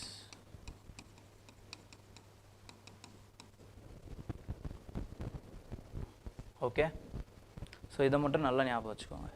Okay, லூவின்ங்கிறது ஒரு கரண்ட், அவ்வளோதான். ஓகேங்களா? அது வந்து ஈஸ்ட்லேருந்து வரக்கூடிய ஒரு கரண்ட். அது ஒரு சின்ன கரண்ட். ஓகே, அந்த கரண்ட் வந்து வார்ம் கரண்ட்டாக வரும்.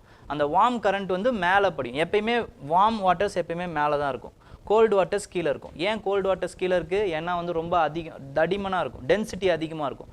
அப்போது it will sink down, cold current. அப்போ கோல்டு கரண்ட்ஸ் எப்பயுமே வார்ம் கரண்ட்டுக்கு கீழே தான் இருக்கும். ஓகேங்களா? கோல்டு கரண்ட் அப்போ எங்கேருந்து வரும்? It will comes from the pole. Warm current எங்கேருந்து வரும்? It comes from the equator. ஓகேங்களா? அப்போ வார்ம் கரண்ட் மேலே இருக்கும், கோல்டு கரண்ட் கீழே இருக்கும். வார்ம் கரண்ட்டில் இன்ஃப்ளூயன்ஸ் ஆகிற வாட்டர்ஸ் வந்து எவாப்ரேட் ஆகுது அப்படின்னும்போது கீழே ஆட்டோமேட்டிக்காக கோல்டு கரண்ட் வாட்டர்ஸ் இருக்கும். அது வந்து கூலராக வச்சுருக்கோம் அரேபியன் சீயை. இது ஒன் ஆஃப் த ரீசன்ஸ். இதெல்லாம் அதாவது வந்து பல 100 மில்லியன் வருஷங்களாக வந்து இது உருவான அந்த ஒரு சிஸ்டம் இது. அதை வந்து இப்படிலாம் எக்ஸ்பிளைன் பண்ணுறாங்க நமக்கு, ஏன் வந்து அரேபியன் சீல இது வந்து கம்மியாக இருக்குது அப்படின்ட்டு. ஓகே, புரியுதுங்களா? ரொம்ப இம்பார்ட்டண்ட்டான கான்செப்ட், அதனால தான் ரொம்ப தெளிவாக புரிய வைக்கிறேன் உங்களுக்கு. ஓகே, சைக்ளோன் புரிஞ்சிச்சு, அதுக்கப்புறம் கொரியாலிசிஸ் ஃபோர்ஸ் புரிஞ்சிச்சுன்னா கூட போதும் எனக்கு. ஓகே, மற்றதெல்லாம் கூட தேவையில்லை. Okay,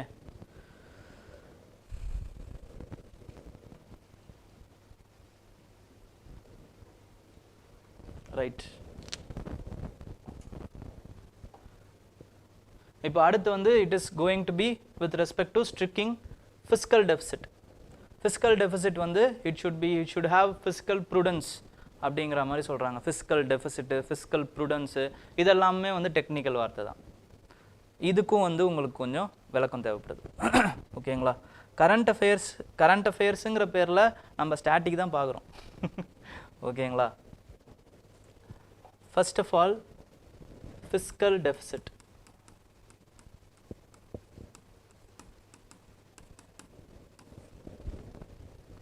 It is nothing but in simple terms. ரொம்ப ஃபார்முலாலாம் போடுவாங்க, அதெல்லாம் நமக்கு தேவையில்லை. Okay, in simple terms, how much you are borrowing.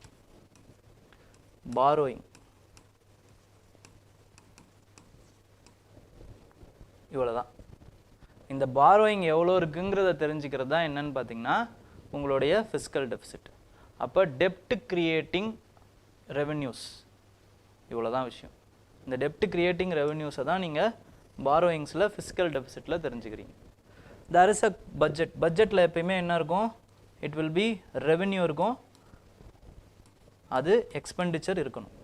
ஓகேங்களா ரெவென்யூ இருக்குது அதை நீங்கள் எக்ஸ்பெண்டிச்சர் பண்ணுறீங்க நாட்டுக்காக செலவு பண்ணுறீங்க ஸோ ரெவென்யூ வந்து கம்மியாக இருக்குது தேன் எக்ஸ்பெண்டிச்சர் அப்படின்னா ரெவென்யூ வந்து கம்மியாக இருக்குது தேன் எக்ஸ்பெண்டிச்சர் அப்படின்னா this will create a budget deficit இந்த பட்ஜெட் டெஃபிசிட்டுங்கிற அந்த ஒரு இது வந்து தியரி தான் ஏன்னா பட்ஜெட் டெஃபிசிட் எப்பயுமே பண்ண விட மாட்டாங்க நம்ம எப்படியாச்சும் வந்து அந்த இது வந்து ஈக்குவல் பண்ணிடுவாங்க எப்படி ஈக்குவல் பண்ணுறாங்க அதுதான் இந்த பாரோயிங் ஓகேங்களா அப்போ இதை எவ்வளவு பாரோ பண்ணியிருக்கோம் அப்படிங்கிறத தெரிஞ்சுக்கிறது தான் இந்த ஃபிஸ்கல் டெஃபிசிட் தட்ஸ் ஆல் அப்போது என்ன முடிவு பண்ணுறாங்க அப்படின்னா நிறைய கடன் வாங்கக்கூடாதுன்னு முடிவு பண்ணுறாங்க கவர்மெண்ட் இப்போ கடன் வாங்குறது எதனால் இப்போ கடன் வாங்கிடுறீங்க நிறைய பாரோயிங்ஸ் பண்ணிடுறீங்க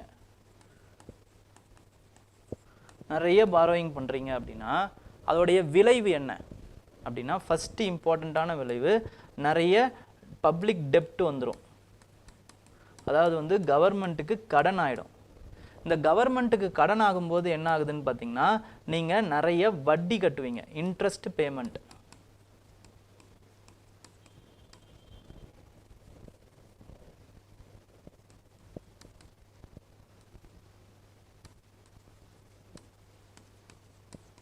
இன்ட்ரெஸ்ட் பேமெண்ட் அதிகமாக கட்டுவீங்க இன்ட்ரெஸ்ட் பேமெண்ட் அதிகமாக கட்டும்போது உங்களுக்கு மற்ற அந்த நலத்திட்டங்களில் வந்து இது பண்ணுறதுக்கு உங்களுக்கு இது இல்லாமல் போயிடும் ஓகேங்களா காசு இல்லாமல் போயிடும் ஓகேங்களா ஸோ உங்களுக்கு இன்ட்ரெஸ்ட் பேமெண்ட் வந்துடும் இன்ட்ரெஸ்ட் பேமெண்ட் அதிகமாகிடும் ஓகேங்களா அதுக்கப்புறம் என்ன ஆகும் அப்படின்னு பார்த்தீங்கன்னா there is a concept called as debt to GDP debt to GDP இந்த debt to GDPயும் வந்து அதிகமாகிடும் ஓகேங்களா அப்போ ஸ்பெண்டிங் அதிகமாக ஸ்பெண்டிங் பண்ணுறதுக்கு காசு இருக்காதுங்க அது மட்டும் இல்லாமல் என்ன ஆகும்னு பார்த்தீங்கன்னா you will have financial emergency example Sri Lanka Pakistan like situations will come so இதெல்லாம் தடுக்கணும் அப்படின்னா நீங்கள் அதிகமாக கடன் வாங்கக்கூடாது அப்போ என்ன பண்ணணும் நீங்கள் சிக்கனமாக இருக்கணும் அந்த வார்த்தை தான் fiscal prudence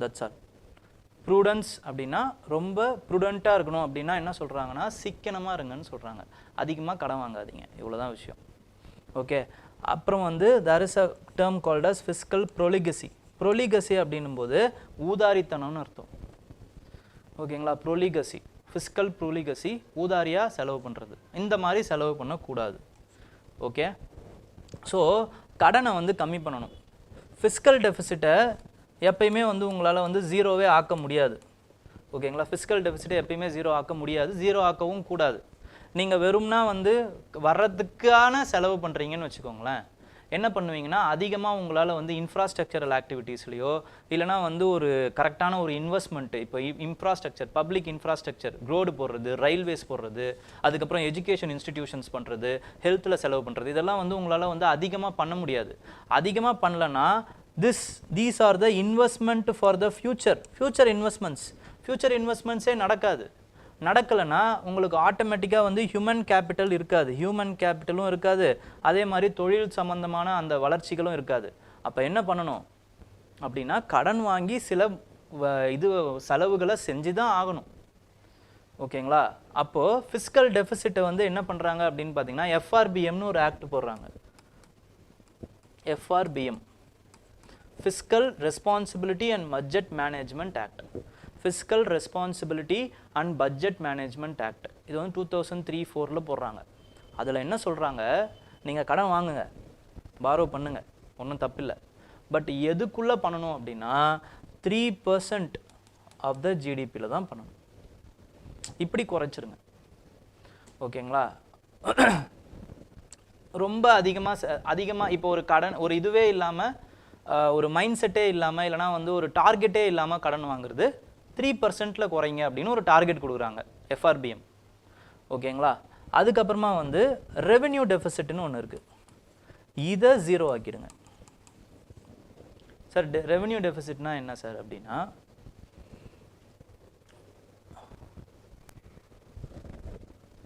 இப்போது நீங்கள் வந்து ஒரு ஹாஸ்பிட்டல் கட்டுறீங்க it is called as giving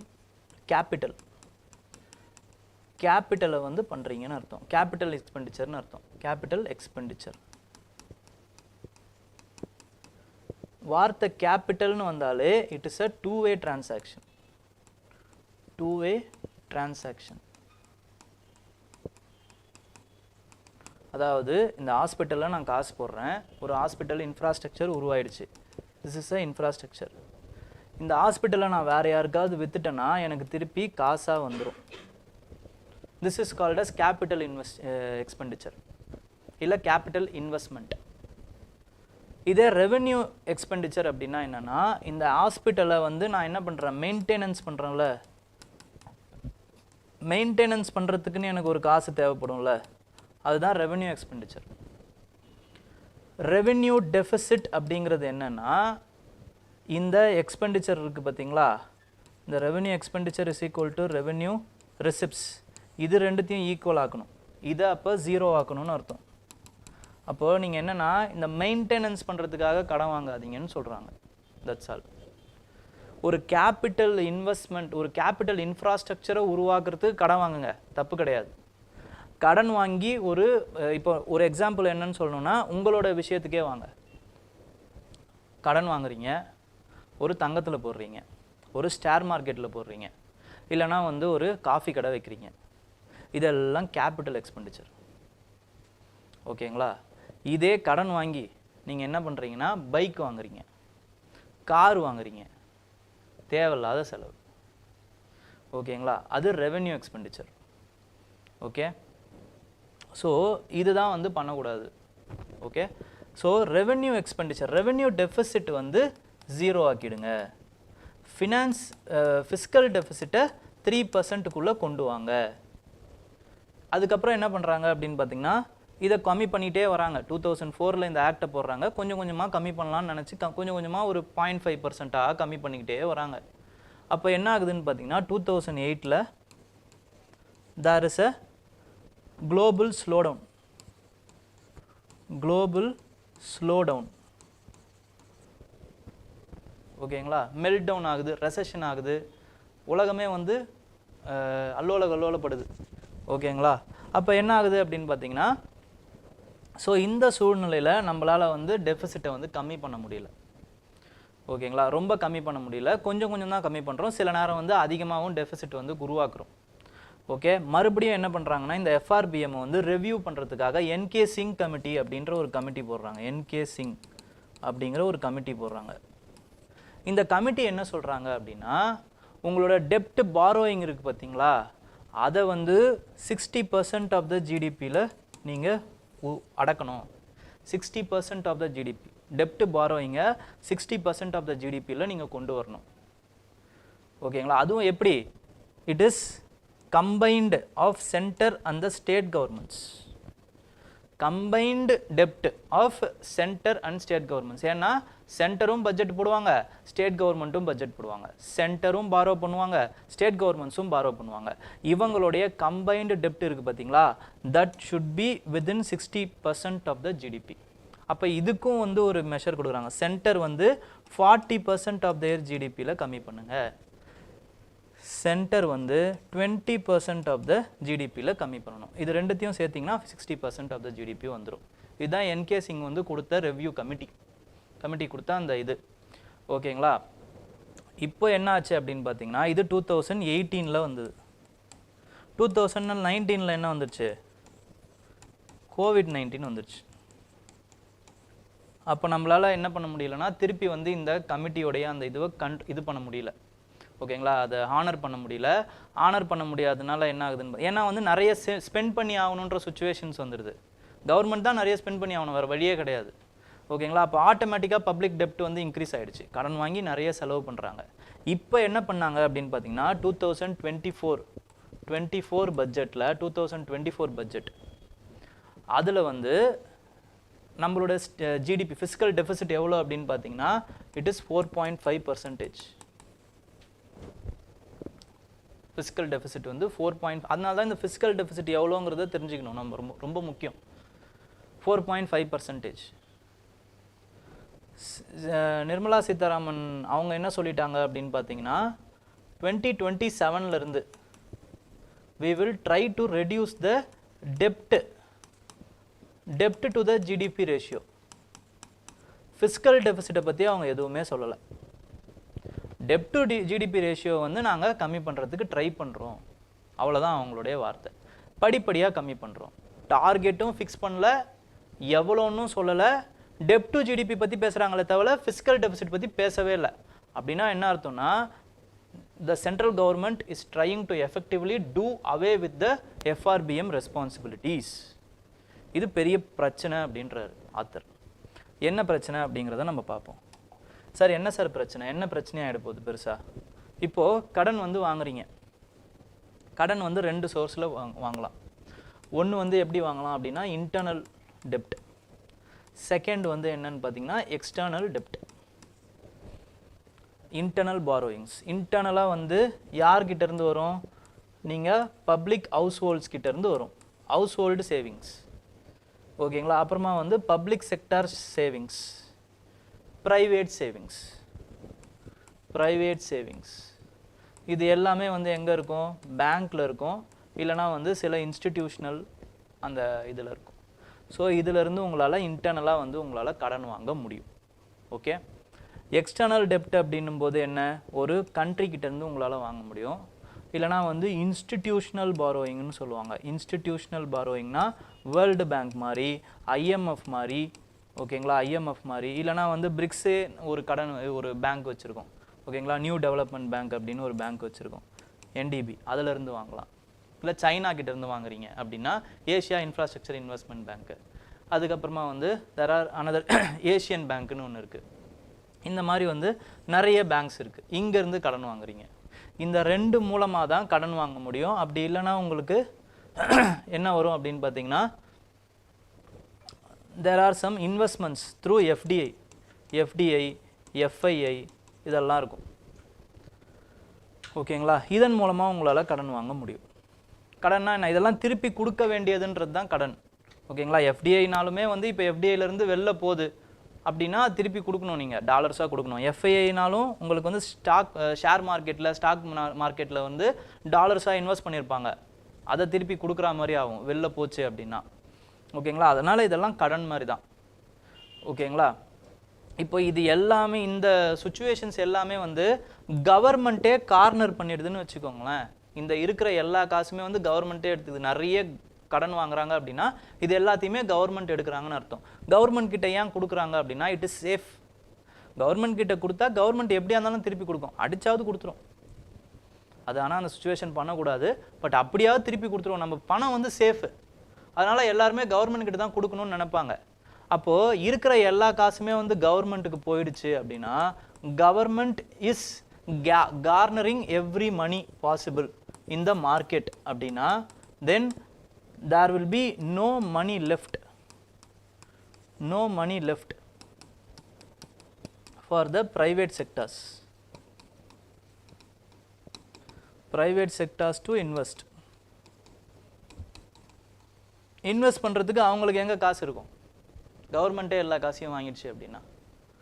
அப்போ this situation will amount to an effect called as crowding out effect.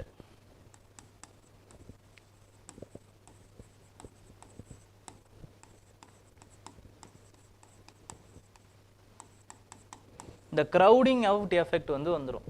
இதனால் ப்ரைவேட் இன்வெஸ்ட்மெண்ட்ஸே இருக்காது. ப்ரைவேட் இன்வெஸ்ட்மெண்ட் இல்லைன்னா வேலை வாய்ப்பு பெருகாது, எக்ஸ்போர்ட் இம்போர்ட் அந்த இது வந்து நம்மளுக்கு வந்து அதிகமாக நடக்காது.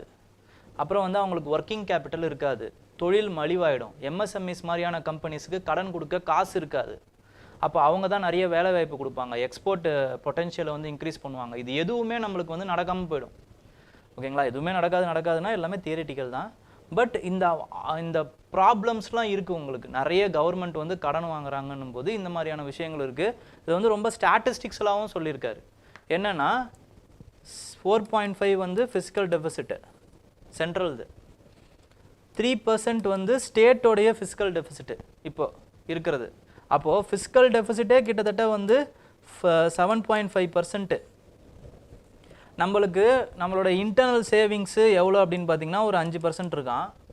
எக்ஸ்டர்னல் சேவிங்ஸ் வந்து கிட்டத்தட்ட வந்து 1.2% ஏதோ தான் வந்திருக்கான், ஓகேங்களா. அப்படி இப்படி கடன் வாங்குறது கொஞ்சம் வந்திருக்கான். ஸோ இதனால் வந்து என்னன்னு பார்த்தீங்கன்னா கிட்டத்தட்ட 7.3% தான் வந்து அந்த borrowing மார்க்கெட் borrowing கெப்பாசிட்டியே இருக்குது. ஆனால் கவர்மெண்ட்ஸே என்ன பண்ணியிருக்கு அப்படின்னு பார்த்தீங்கன்னா 7.5% வரைக்கும் borrow பண்ணியிருக்கு. இதில் எங்கே மற்றவங்களுக்கு வந்து borrowingக்கு காசு இருக்கும் சொல்லுங்கள். ஸோ இது ஒரு பெரிய ப்ராப்ளம். ஓகே, ஸோ என்ன பண்ணணும் நம்ம அப்படின்னா இந்த டெப்டை சஸ்டெயினபிளாக வந்து we have to have it. Sustainable டெப்ட்டை வந்து மெயின்டைன் பண்ணணும். So we should have fiscal prudence. ஓகேங்களா, இதை பற்றி நான் சொன்னல இந்த FRBM கமிட்டி பற்றி ஒரு கொஸ்டினே வந்திருக்கு. 2018 ஒரு கொஸ்டின் வந்திருக்கு. ஓகே, 2018 இந்த கொஸ்டின் கேட்டிருக்காங்க. என்ன கொஸ்டின் அப்படின்னா Fiscal Responsibility and Budget Management Review Committee report as recommended a debt to GDP ratio 60%. இப்போ அது வந்தப்போ 2018 நானும் இருந்தேன், நானும் UPSC எழுதியிருக்கேன். ஓகேங்களா, இதை பற்றி எனக்கு ஐடியாவே இல்லை. ஓகேங்களா, but I have solved this question. எப்படிங்கிறத சொல்கிறேன், கேட்டுக்கோங்க. The Fiscal Deficit and Budget Management Review Committee report has recommended a debt to GDP ratio of 60% for general combined government by 2023, comprising 40% for the central government, 20% for the state governments. Okay. The central government has domestic liabilities of 21% of the GDP as compared to that of the 49% of the GDP of the state government. As per the Constitution of India, it is mandatory for the state governments to take the central government's consent for raising any loans if the farmer owes any outstanding liabilities to the latter. Third statement எனக்கு நல்லா தெரியும். இதுக்கு தான் you have to be very very strong in your staticன்னு சொல்கிறது. ஓகேங்களா, இந்த statement அப்படியே லக்ஷ்மிகாந்தில் இருக்குது. லக்ஷ்மிகாந்த்லேருந்து எடுக்கப்பட்ட statement. Okay, as per the constitution, central state relationsல நீங்கள் படிப்பீங்க இதை. as per the constitution, it is mandatory for the state to take the central government's consent for raising any loan if the farmer owes any outstanding liabilities to the latter. அப்போ you can eliminate, எதை eliminate பண்ண முடியும் அப்படின்னு பார்த்தீங்கன்னா ஏவை உங்களால் eliminate பண்ண முடியுங்க. ஓகேங்களா, there are அப்பயுமே 3 ஆப்ஷன்ஸ் இருக்குது.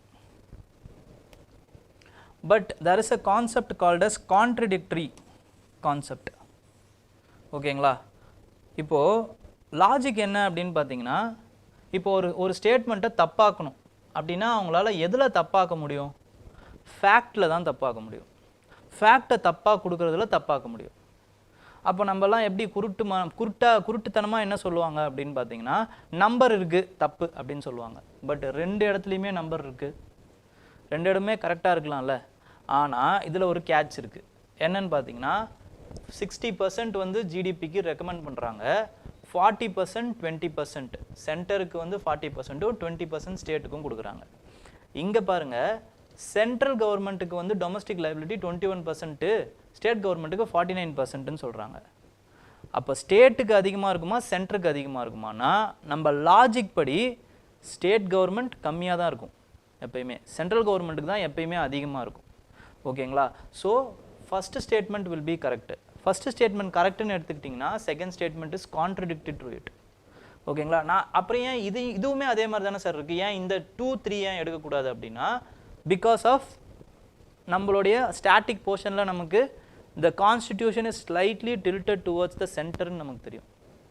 அப்போ சென்டர் தான் என்ன பண்ணுது அப்படின்னா எல்லா டாக்ஸஸும் வச்சிருக்குங்கிறது நமக்கு தெரியும், சென்டர் தான் கொடுக்குதுன்னு தெரியும் ஸ்டேட்டுக்கு. அப்போது சென்டருக்கு தான் அதிகமான அந்த பாரோயிங் பவர்லேருந்து அந்த எபிலிட்டிலேருந்து எல்லாமே இருக்குது, which is also backed by the third statement. ஏதாவது கடன் வாங்கணும்னா சென்டர் வந்து ஸ்டேட் வந்து சென்டர்கிட்ட கேட்டுட்டு தான் வாங்கணும். அப்போ centre has more power is equal to more borrowing. அப்போது I can go with statement 1 than statement 2 because statement 2 is contradictory. ஓகேங்களா, இவ்வளோ கம்மியான இது இருந்ததுன்னா அவன் ஏன் இப்படி 40%ன்னு செட் பண்ண போகிறான் ரிவ்யூ கமிட்டியில். So 1 and 3 is the answer அப்படின்னு போட்டேன். ஓகேங்களா, அதுதான் கரெக்ட். அப்போது யூபிஎஸ்சியை பொறுத்த வரைக்கும் எப்பயுமே உங்களுக்கு எல்லாமே தெரிஞ்சது தான் வரும்னு நினைக்காதீங்க. அப்போது ஒரு விஷயம் நல்லா ஸ்ட்ராங்காக வச்சுக்கோங்க, you have to be very strong in static. அதே மாதிரி this is called as, இந்த மாதிரி சால்வ் பண்ணுறதுக்கு பேர் என்னன்னு பார்த்தீங்கன்னா it is called as MCQ aptitude. This you have to build up. ஓகேங்களா, இது எப்படி வரும், இது எப்போ வரும் அப்படின்னு பார்த்தீங்கன்னா ப்ரொலாங் ஆன்சர். ஓகேங்களா, ப்ரொலாங்காக நீங்கள் வந்து டெய்லி ஆன்சர் வந்து நீங்கள் ஒரு நாளைக்கு ஒரு 10 கொஸ்டின் எடுக்கிறீங்க, சால்வ் பண்ணிட்டே இருக்கீங்க, மறுபடியும் அடுத்த நாள் 10 கொஸ்டின், அடுத்த நாள் 10 கொஸ்டின், இப்படி சால்வ் பண்ணுறதன் மூலமாக தான் உங்களுக்கு வந்து you can have that knack. அந்த நேக் அப்போ தான் பிடிக்க முடியும். Solving that aptitude is a knack. ஓகேங்களா, ஸோ நெக்ஸ்ட்டு போயிடலாம். இந்த சொல்யூஷனில் ஏதாவது இது இருக்கா, டவுட்ஸ் இருக்கா?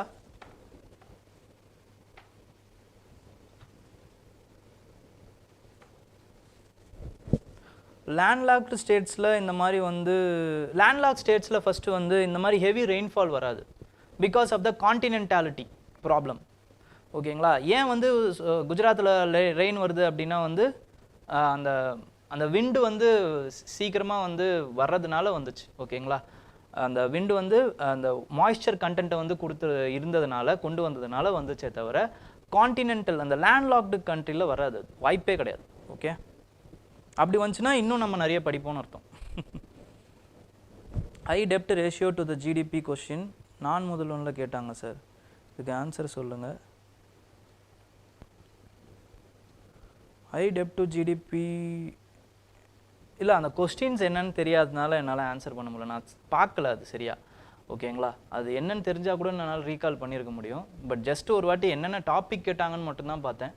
அதுலேயுமே நிறைய நம்ம கேட்டது, நம்ம சொன்னது எம்பாக்ஸ், அதுக்கப்புறமா வந்து கோலன் நைட்ஸ்லேருந்து நிறைய வந்துருந்தது. ஓகே, அதுவும் உங்களுக்கு யூஸ்ஃபுல்லாக இருந்திருக்கும்னு நான் நினைக்கிறேன். பட் ஹை டெப்ட் டு ஜிடிபி ரேஷியோ கொஸ்டின் என்னன்னு தெரியலிங்க, அதனால் ஸ்டேட்மெண்ட் தெரியாமல் என்னால் எதுவும் சொல்ல முடியாது.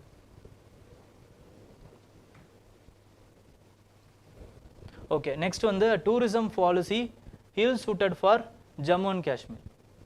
ஜம்மு அண்ட் காஷ்மீரை பொறுத்த வரைக்கும் என்ன அப்படின்னு பார்த்தீங்கன்னா it is known for its tourist destination. In fact அந்த மகாராஜா ஹரிசிங் இருக்கார் பார்த்தீங்களா, அவர் என்ன நினச்சாருன்னா he wants to make this Jammu and Kashmir as a Switzerland of South Asia. Switzerland of South Asia-வை நான் பண்ணணும்னு நினச்சார். Because there are many such இது கார்ஜஸ்லேருந்து அதுக்கப்புறமா வந்து கிளேஷியர்லேருந்து நிறைய விஷயங்கள் இருந்துச்சு. டூரிசம் பொட்டென்ஷியல் அவ்வளோ இருக்குது. ஓகேங்களா, பட் ஆஃப்டர் த ஆர்டிகல் 370, ஏன்னா அதுக்கப்புறம் என்னாச்சு, நம்ம இன்ஸ்ட்ருமெண்ட் ஆஃப் அசெஷன் வச்சு இணைச்சிட்டோம். இணைச்சதுக்கப்புறம் சரியாக இணைக்க முடியல, தேர் இஸ் ப்ராப்பர் இன்டகிரேஷன் வராமல் போயிடுச்சு. அதுக்கப்புறம் என்னாச்சு அப்படின்னு பார்த்தீங்கன்னா ஆர்டிகல் 370 இருந்துச்சு, அதுக்கப்புறம் இன்சர்ஜென்சி இருந்துச்சு. ஸோ அதனால் டூரிசம்லாம் பெருசாக எடுப்படலை. அதுக்கப்புறம் ஆர்டிகல் 370-ஐ வி டிஸ்ட்ராய்ட். ஓகேங்களா, அதை வந்து நல் அண்ட் வாய்டு அன்கான்ஸ்டிடியூஷனல்னு சொல்லி காலி பண்ணிட்டோம். அதுக்கப்புறம் என்ன பண்ணோன்னா வி அலவுட் டூரிசம் அதுக்கப்புறம் நிறைய வந்துச்சு. இப்போ டூரிசம் வந்ததுனால ப்ராப்ளம் அங்கே வந்துடுச்சு. என்னென்னா இட் இஸ் அன்சஸ்டெயினபிள் டூரிசமாக மாறிடுது, கண்ட்ரோல்டு டூரிசமாக இல்லை. ஓகேங்களா, அது ஒரு பெரிய ப்ராப்ளம். அதுக்கு என்னென்னலாம் சொல்கிறாரு அப்படின்னு பார்த்தீங்கன்னா இன்ஃப்ளக்ஸ் ஆஃப் டூரிஸ்ட் வந்து என்ன ஆயிடுச்சு அப்படின்னு பார்த்தீங்கன்னா it has made great stress to ecosystem of the Jammu and Kashmir. Unravelled escalation, அதாவது வந்து இன்அடுக்குவேட் வேஸ்ட் மேனேஜ்மெண்ட், இதெல்லாம் எழுதிக்கோங்க, இந்த பாயிண்ட்ஸ்லாம் எழுதிக்கோங்க. சஸ்டைனபிள் டூரிசமில் என்னென்ன இம்பார்ட்டண்ட்டான விஷயம் இருக்குது அப்படின்னு பார்த்தீங்கன்னா இன்அடுக்குவேட் வேஸ்ட் மேனேஜ்மெண்ட், அதுக்கப்புறமா வந்து high stress in water stress அதிகமாக இருக்குது. ஓகேங்களா, ரிவர்ஸை வந்து எக்ஸ்ப்ளாய்டேஷன் பண்ணுறது, அங்கங்கே வந்து we are littering the plastic வேஸ்ட்டை போடுறது.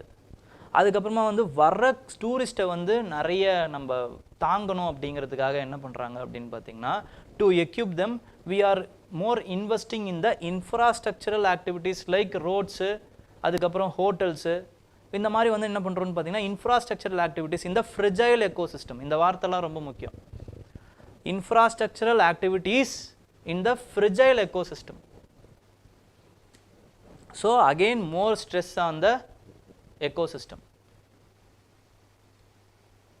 ஓகேங்களா, இதுக்கு என்ன பண்ணுறோம், இன்ஃப்ராஸ்ட்ரக்சரல் ஆக்டிவிட்டி பண்ணணும்னா என்ன பண்ணணும், டீஃபாரஸ்டேஷன் பண்ணணும். டீஃபாரஸ்டேஷன் பண்ணும்போது ஆட்டோமேட்டிக்காக லேண்ட் டீக்ரடேஷன் ஆகிடுது. ஸோ லேண்ட்ஸ்லைட்ஸ் வரதுக்கு நிறைய வாய்ப்பு இருக்குது. அதே மாதிரி அன்சஸ்டைனபிளாக இருக்கும் பொழுது கிளேஷியர் அவுட்பர்ஸ்ட் வரதுக்கு வாய்ப்பு இருக்குது. அப்போ ஃப்ளட்டிங் வரதுக்கு நிறைய வாய்ப்பு இருக்குது, கிளேஷியர் ஃப்ளட்டிங். ஸோ இது எல்லாமே வரத்துக்கு வாய்ப்பு இருக்குது. இப்போ கூட ரீசெண்டாக வயநாட்டில் இந்த மாதிரி தான் அன்சஸ்டைனபிளாக போனதுனால எவ்வளோ ப்ராப்ளம் வந்தது பாருங்கன்னு ஆத்தரும் வந்து கவலை தெரிவிக்கிறார்.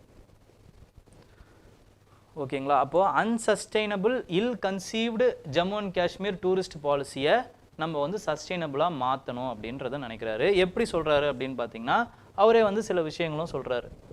என்னென்னா, ஃபஸ்ட் இம்பார்ட்டண்ட்டான விஷயம், it is with respect to இந்த கமர்ஷியலைசேஷன் பண்ணுறதுல இருந்து we have to transform the commercialization of tourism to the sustainable development. Sustainable ஆக்குங்க. லோக்கல் பாப்புலேஷனை வந்து கன்சல்ட் பண்ணுங்கள். ஓகேங்களா? லோக்கல் பாப்புலேஷனை கன்சல்ட் பண்ணிட்டு இக்கோ ஃப்ரெண்ட்லி ப்ராக்டிசஸாக பண்ணுங்கள். வேஸ்ட்டை வந்து ரெடியூஸ் பண்ணுங்கள். வாட்டரை கன்சர்வ் பண்ணுங்கள். இதெல்லாம் பண்ணிங்கன்னா தான் வந்து டூரிசம் வந்து சஸ்டைனபிளாக இருக்கும். இல்லைனா it will lead to the agricultural drought. ஓகேங்களா? ட்ராட் ஆகிடும், ட்ராட் லைக் சினாரியோஸ் வந்துடும் அப்படிங்கிறத சொல்கிறாங்க. ஓகே,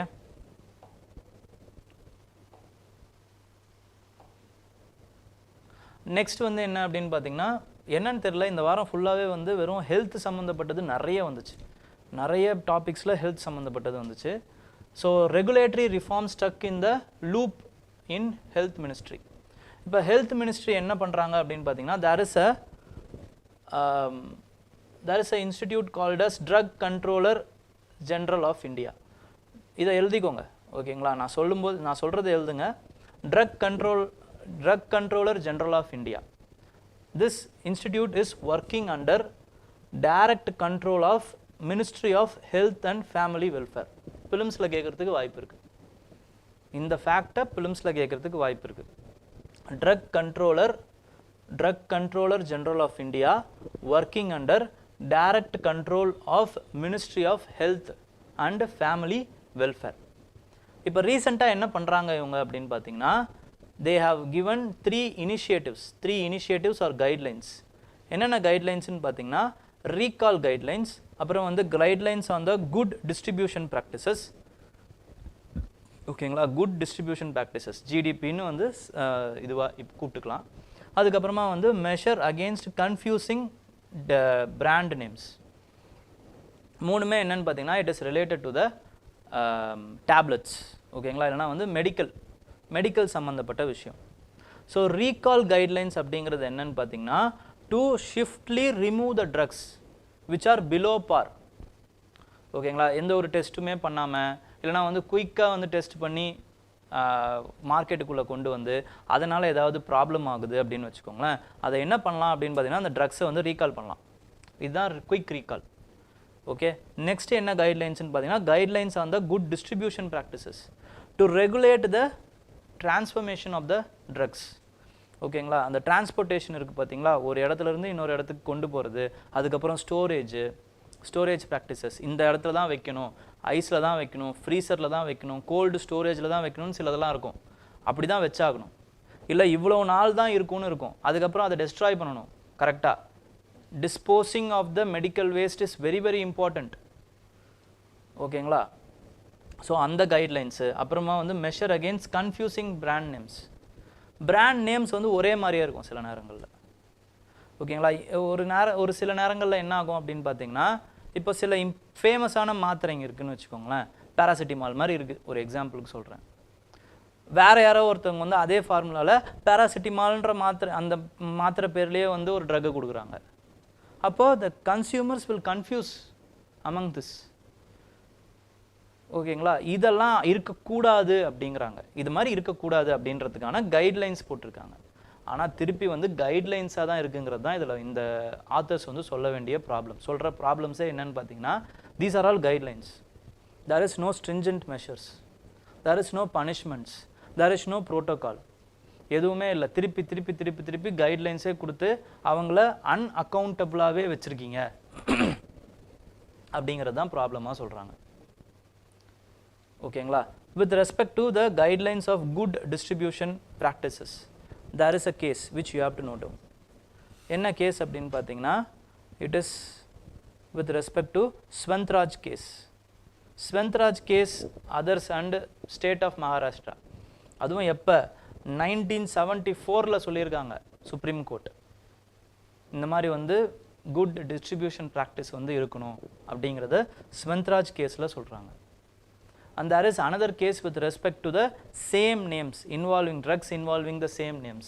அது என்னன்னு பார்த்தீங்கன்னா Cadila Healthcare Limited versus Cadila Pharmaceutical. எப்படி ரெண்டுமே Cadila'ன்னு இருக்கு பாருங்க. ஓகேங்களா? இந்த மாதிரி வந்து நிறைய விஷயங்கள் இருக்குது. இதெல்லாம் வந்து முதல்ல இருந்தே 2001ல சொல்லியிருக்காங்க. அதுக்கப்புறம் 59th பார்லிமெண்ட்ரி கமிட்டி, அவங்களுமே public accounts committee of parliamentary report, அவங்களுமே வந்து 2012லே என்ன சொல்கிறாங்க அப்படின்னு பார்த்தீங்கன்னா இந்த மாதிரி கைட்லைன்ஸ் கொடுக்கறது மாறணும்னு சொல்லியிருக்காங்க. லா கொண்டு வரணும், ஸ்டாச்சுரி ஸ்டேட்டஸ் கொண்டு வரணும், ஸ்ட்ரிஞ்சன்ட் பனிஷ்மெண்ட் கொடுக்கணும்னு. ஆனால் திருப்பி என்ன பண்ணுறாங்க இவங்க அப்படின்னா இந்த drug controller just giving the guidelines, that's all, which is not punishable, accountable, எதுவுமே பண்ண முடியாது. So issues with respect to these kinds of guidelines என்ன அப்படின்னா the issues is lack of statutory or legal backing. First of all, there is no legal backing. Next important ஆன problem என்ன அப்படின்னு பார்த்தீங்கன்னா there is no stringent punishment or criminal prosecution. இப்போ ஒரு drug இருக்குங்க, இந்த ட்ரக்குனால யாரோ ஒருத்தவங்க உயிர் இழந்துடுறாங்க. ஃபார் எக்ஸாம்பிள் ஏதோ ஒரு காக் சிரப் இருந்துச்சு, அந்த காக் சிரப்பில் என்ன இருந்துச்சுன்னு பார்த்தீங்கன்னா எத்திலின் டை-ஆக்சைடோ ஏதோ ஒரு பாய்சனிங் இன்டியூசிங் கெமிக்கல் இருந்துச்சு. This was supplied to Zimbabwe. ஓகேங்களா? அந்த மாதிரி வந்து south African countries, southern African கண்ட்ரீஸுக்கு அது வந்து சப்ளை பண்ணப்பட்டது. அங்கே ஒரு 200 பேர் வந்து இந்த இதுவை சாப்பிட்டு இறந்துடுறாங்க. 200 குழந்தைங்க இறந்தாங்க. ஸோ இந்த டிஸ்ட்ரிபியூட் பண்ண கம்பெனிஸுக்கு எந்த ஒரு பனிஷ்மெண்ட்டும் இல்லை. பட் இதனால் என்னாச்சு அப்படின்னு பார்த்தீங்கன்னா இந்தியாவுடைய பேர் வந்து பல இடங்களில் வந்து ரிப்பேர் தான் ஆச்சு. ஓகேங்களா? ஸோ அவங்களுக்கு எந்த ஒரு பனிஷ்மெண்ட்டும் இல்லாத ஒரு பெரிய ப்ராப்ளம். இப்போ என்ன பண்ணுறாங்க, ரீசெண்டாக ரீகால் தான் பண்ண முடியுது. Because it is a guidelines. there is no stringent punishment for it. there is no accountability on the manufacturer process. அதே மாதிரி இப்போ ரீகால் பண்ணுறீங்கன்னு வச்சுக்கோங்களேன், என்ன ஆகும்னா ஒரு ஸ்டேட் வந்து முடிவு பண்ணுவாங்க. ஏன்னா இது எல்லாமே ஸ்டேட் கவர்மெண்ட் கிட்ட இருக்குது ரீகால் பண்ணுறதுலாம். ஒரு ஸ்டேட் வந்து ரீகால் பண்ணுறாங்கன்னா ஆட்டோமேட்டிக்காக அசால்ட்டாக பக்கத்து ஸ்டேட்டில் அதை டிஸ்ட்ரிபியூட் பண்ணிடுறாங்க. ஏன் அவங்களுக்கு மட்டும் எதுவும் ஆகாதானே? So there is no proper statutory backing. ரீகாலை பொறுத்த வரைக்கும் சரி, கைட்லைன்ஸை பொறுத்த வரைக்கும் சரி. இப்போ ரீசெண்டாக 2023ல் டெல்லியில் வேக்சின்ஸ் உட்பட எல்லாமே வந்து என்னாச்சு அப்படின்னு பார்த்தீங்கன்னா நிறைய வந்து எக்ஸ்பைரியான வேக்சின்ஸ்லாம் வச்சுருந்துருக்காங்க. அதெல்லாம் இப்போ ஷாக்கிங் ரிவல்ரியாக இருந்திருக்கு. ஓகேங்களா? நெக்ஸ்ட் வந்து delay in the decision making. போகலாமா வேணாமா, இதை பண்ணலாமா, இந்த டிஸ்ட்ரிபியூஷன் பண்ணணுமா வேணாமா, இப்படின்னு வந்து ஒரு லூப்பில் போயினே இருக்குது. ஏன் லூப்பில் போகுது அப்படின்னு பார்த்தீங்கன்னா these kind of informations or decisions will be taken by the joint secretary of that health secretary. Joint secretary தான் முடிவு பண்ணுவாங்க. And that post is only for 2 to 3 years. அந்த போஸ்டிங்க்கு வர ஜாயின்ட் செக்ரட்டரிக்கு அது one of the many post, அவ்வளோதான், that's all. So அவங்க என்ன பண்ணுவாங்க, மறுபடியும் ஃபர்ஸ்ட்லேருந்து முடிவு பண்ணுவாங்க இது என்ன ஏது, மறுபடியும் கைட்லைன்ஸை போட்டு அவங்க பட்டு போயிடுவாங்க. அதே மாதிரி there is a resistance with respect to these kinds of things. ஓகேங்களா? இந்த டிஸ்ட்ரிபியூஷன் கம்பெனிஸ் இருக்காங்க பார்த்தீங்களா, இந்த டிஸ்ட்ரிபியூஷன் கம்பெனிஸ் வந்து இப்போ வந்து அதை கரெக்டாக டிஸ்ட்ரிபியூட் பண்ணணும் அப்படின்னா they have to invest in their infrastructure. Cold ஸ்டோரேஜுக்கு இன்ஃப்ராஸ்ட்ரக்சரில் இன்வெஸ்ட் பண்ணணும். ஸோ லாபி என்ன பண்ணுறாங்க அப்படின்னு பார்த்தீங்கன்னா இந்த மாதிரி வந்து கைட்லைன்ஸோடு நிறுத்திக்க பார்க்குறாங்க, இன்ஃப்ளூயன்ஸ் பண்ணுறாங்க, லா மேக் பண்ணக்கூடாதுன்னு லாபி பண்ணுறாங்க. ஓகேங்களா? there is a backlash. and then with the increasing conditions, climatic conditions in India, tropical country அப்படிங்கிறதுனால ட்ரக்கெல்லாம் ஈஸியாக வந்து இப்போ வெயிலில் வச்சுருக்கீங்க அப்படின்னா ஈஸியாக கெட்டு போகிறதுக்கோ இல்லை கெமிக்கல் ரியாக்ஷன்ஸ் அதுக்குள்ளே ஆகிறதுக்கோ நிறைய வாய்ப்புகள் இருக்குது. ஸோ அது ஒரு பெரிய இஷ்யூ. இந்த லேட்ரல் இது அக்கௌண்டபிலிட்டி அதை பற்றி சொல்லணும், ஜாயின்ட் செக்ரட்டரிஸ் பற்றி சொல்லணும்னா there is no accountability on them. இந்த டிசிஷன்ஸ் இப்படி எடுக்கணும் அப்படி எடுக்கணுன்ற அக்கௌண்டபிலிட்டி இல்லை. So we have to fix the accountability or else we have to go for the specialization like lateral entry. Lateral entry மாதிரி வந்து அந்த ஒரு ஸ்பெஷலைஸ்டு ஆஃபீஸர்ஸால் மட்டும்தான், அந்த ட்ரக் கண்ட்ரோலர்ஸால் மட்டும்தான் ஒரு முடிவை கரெக்டாக எடுக்க முடியும். இந்த மாதிரியான சென்சிட்டிவான விஷயத்துக்கு சொல்கிறோம். சரி, லேட்டரல் என்ட்ரியில் கான்ட்ரவர்சி வருது. Then fix the accountability on the joint secretary. That's the other important thing which we can do. Okay, and then பாப்புலேஷனுக்கே வந்து அவேர்னஸ் இல்லை. இது வந்து லாஸ்ட்டாக பாயிண்ட்டாக நம்ம எந்த பாயிண்ட்டுக்கு வேணாலும் இதை போடலாம். Lack of awareness. Okay, lack of awareness in the population. Okay, ட்ரக்கை பற்றியோ இதை பற்றியோ எதுவுமே அவேர்னஸ் இல்லை. ஒரு 12 நாளைக்கு வந்து ட்ரக்கை எழுதி கொடுக்குறாங்க அப்படின்னா அவன் எம்பிபிஎஸ் தான் படிச்சிருக்கான், பாதி படிப்பு தான். நம்ம அப்போ பாதி மாத்திரை போடுவோம், 6 மாத்திரை 6 நாளைக்கு கொடுங்க அப்படின்னு வாங்க வேண்டியது, போட வேண்டியது. திருப்பி அந்த டைம் அந்த இடத்துக்கு போக மாட்டேங்க. அந்த ப்ரிஸ்கிரிப்ஷனை வச்சே திருப்பி ஒரு 3 நாளைக்கு கொடுங்க 2 நாளைக்கு கொடுங்கன்னு வாங்கி ஆன்டிபயோட்டிக் ரெசிஸ்டன்ஸை உடம்புல ஏற்றிக்கிட்டு அலைய வேண்டியது. நல்ல மருந்துக்கே இப்படி, இன்னும் எக்ஸ்பைரியான மருந்துன்னா என்ன சொல்லணும்? ஓகேங்களா? ஸோ இது ஒரு பெரிய problem. Next is with respect to census. சென்சஸ்ன்னு வந்துக்கிட்டே இருக்குது, ஏன்னா நம்ம எடுக்கவே இல்லை. ஓகேங்களா? போன வருஷம்லாம் வந்து நான் என்ன நினச்சேன் அப்படின்னா, அடுத்த சென்சஸ் எடுக்கிறதுக்குள்ளே நம்ம ஒரு சர்வீஸில் இருக்கணும். 2013 நம்ம ஆரம்பிக்கிறோம். ஓகேங்களா? படிக்கிறதுக்கு. அப்போ அடுத்த சென்சஸில் எடுக்கிறதுக்குள்ளே நம்ம ஒரு சர்வீஸில் இருப்போம். அடுத்த சென்சஸ் இன்னும் எடுக்கலை, நான் சர்வீஸ்லேயும் இல்லை. ஓகே, பட் அதுவும் வேறு இதுவும் வேறு. இனிமேல் சர்வீஸ் ஆக முடியாது. பட் சொல்கிறேன், அவங்களும் அந்த ரெக்கார்டை மெயின்டைன் பண்ணுறாங்கன்னு சொல்ல வரேன், கவர்மெண்ட்டும். ரைட், ஃபைனல் சென்சஸ் ரிப்போர்ட் வந்து பார்த்தீங்க அப்படின்னா that will be available in 26-27 அப்படிங்கிற மாதிரி சொல்கிறாரு. ஸோ என்ன அப்படின்னா, there is a primarily this article talks about 2 important things: enumeration based census, அதுக்கப்புறமா வந்து registry based or dynamic census. ஓகேங்களா? enumeration based census அப்படின்னா என்னென்னா, இப்போ நீங்கள் இப்போ வந்து உங்களுக்கு சென்சஸ் பண்ணுறாங்கல்ல, 10 வருஷத்துக்கு ஒரு வாட்டி பண்ணுறாங்க, வராங்க, ஹவுஸ் ஹோல்ட்ஸ் எவ்வளோன்றது தெரிஞ்சுக்கிறாங்க. அப்புறம் ஹவுஸ் ஹோல்டுக்குள்ளே இருக்கிறவங்க எவ்வளோ பேர், யார் இருக்காங்க, யார் உயிரோடு இருக்காங்க, எவ்வளோ வருஷம் இருக்கீங்க, அதுக்கப்புறம் உங்களோட ஏஜ் என்ன, உங்களோட டேட் ஆஃப் பர்த் என்ன, உங்களோட மேரிட்டல் ஸ்டேட்டஸ் என்ன, நீங்கள் எஸ்சியா எஸ்டியா, இந்த மாதிரி வந்து எல்லாத்தையுமே தெரிஞ்சுப்பாங்க. ஓகேங்களா? அப்படி தெரிஞ்சிக்கக்கூடிய விஷயங்கள் 10 வருஷத்துக்கு ஒரு வாட்டி தான் பண்ணப்படுது. So this is a static, the data is static. ஆனால் 10 வருஷம் நம்ம அப்படியே இருப்போமா? We will evolve. So evolve ஆகிறவங்களுக்கு ஸ்டாட்டிக் டேட்டாஸை வச்சு நீங்கள் கொடுக்குறது, பாலிசி டிசிஷன் எடுக்கிறது பெரிய ஃப்ளாவான ஒரு மெத்தட் தான் அப்படிங்கிற மாதிரி ஆத்தர் சொல்கிறார். So what we can do, we can opt for the registry based dynamic இது. ஓகேங்களா? டைனமிக் சென்சஸ் வந்து பண்ணணும். டைனமிக் சென்சஸ்னால் என்னது? வருஷம் பண்ணுறது. There should be a linkage. You have to link with your passport. There should be a link with your what to say, Aadhaar, அதுக்கப்புறமா வந்து RFID. So அப்போ உங்களுக்கு என்ன தெரியும்னா, ஒரு நாளைக்கு எவ்வளோ டிரான்ஸ்போர்ட்டேஷன் போகுது, எவ்வளோ பேர் டோலில் காசு கட்டுறாங்க, எவ்வளோ பேர் படிக்கிறாங்க, எவ்வளோ பேர் ஆதாரை யூஸ் பண்ணுறாங்க, எவ்வளோ பேர் வந்து இது பண்ணுறாங்க, இது எல்லா டேட்டாவையும் இணைங்கன்றாரு. இப்படி இணைக்கும் போது என்ன ஆகும்னு பார்த்தீங்கன்னா, it will B a real time data collection. The real time data collection வச்சு what we can do is dynamically we can give policy decisions. So இதுதான் இவர் சொல்ல வர்றது. So the difference between the enumeration based and the dynamic based is, the enumeration based is time consuming, very costly and static, which can be outdated. அதுவும் நம்ம இதில் ரொம்ப outdated. ஓகேங்களா? For example, there is a southern ஏரியாவில், southern டெல்லியில் வந்து ஒரு city இருக்குது. அதுக்கு பேர் வந்து ஹவுஸ் காஸ் அப்படின்னு பேர். இந்த ஹவுஸ் காசுக்கு இன்னொரு ஹிஸ்டாரிக்கலாக ஒரு இது இருக்குது. It is constructed by Feroz Shah Tughlaq, Hauz Khas. ஓகேங்களா? அது வந்து அவருடைய தங்கும் விடுதி மாதிரி. ஓகேங்களா? அது ஒரு ரெசார்ட் மாதிரி அவர் யூஸ் பண்ணுறாரு. இந்த ஹவுஸ் காஸ் என்ன ஆகுது அப்படின்னு பார்த்தீங்கன்னா, it was 2011 it was registered as a rural area. But now it is a posh urban area. Urban ஏரியாவாக மாறிடுச்சு இப்போ. பட் இப்போ ஒரு அர்பன் விஷயத்துக்காக நீங்கள் ஒரு பாலிசி போடுறீங்கன்னு வச்சுக்கோங்களேன், the house cost won't be covered. So there is a problem with respect to these kinds of data, which is static and outdated in the enumeration based. So what do you have to do?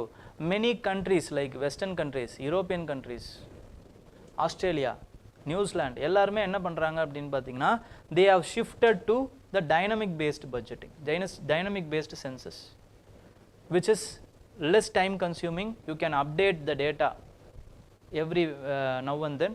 அதுக்கப்புறமா வந்து it is real time data, so policy decisions will also be real time and it will be more effective, but there are problems with it.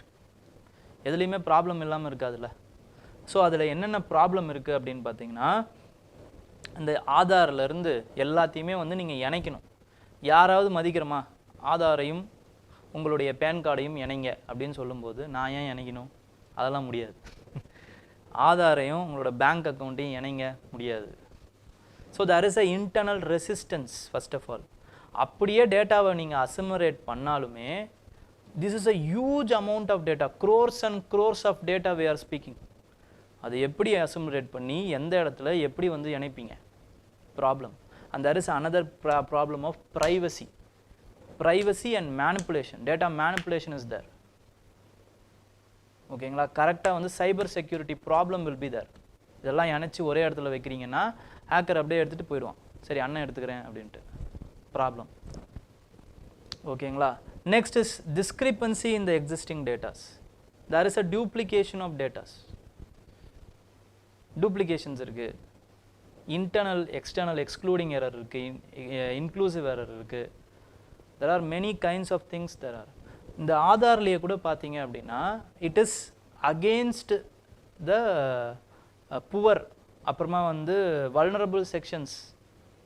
ஓகேங்களா அப்படின்னு சொல்லுவாங்க. ஏன் சொல்லுவாங்கன்னா இப்போ for example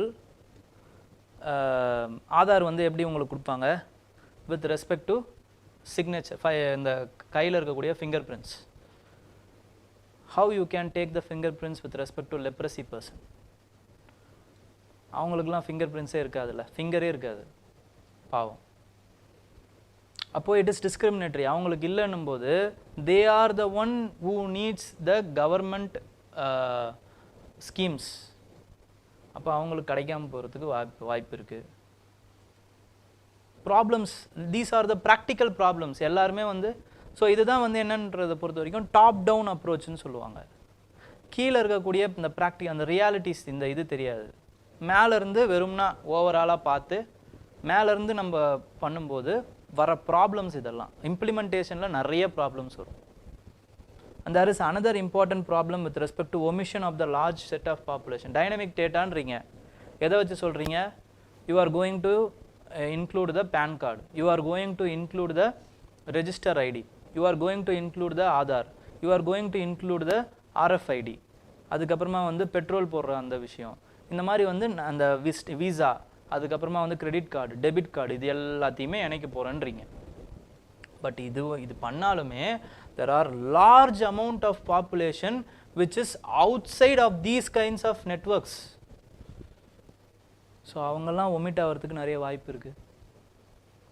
so what you have to do is you have to simultaneously do the enumeration based data, but you have to prepare for the dynamic register based data for the future.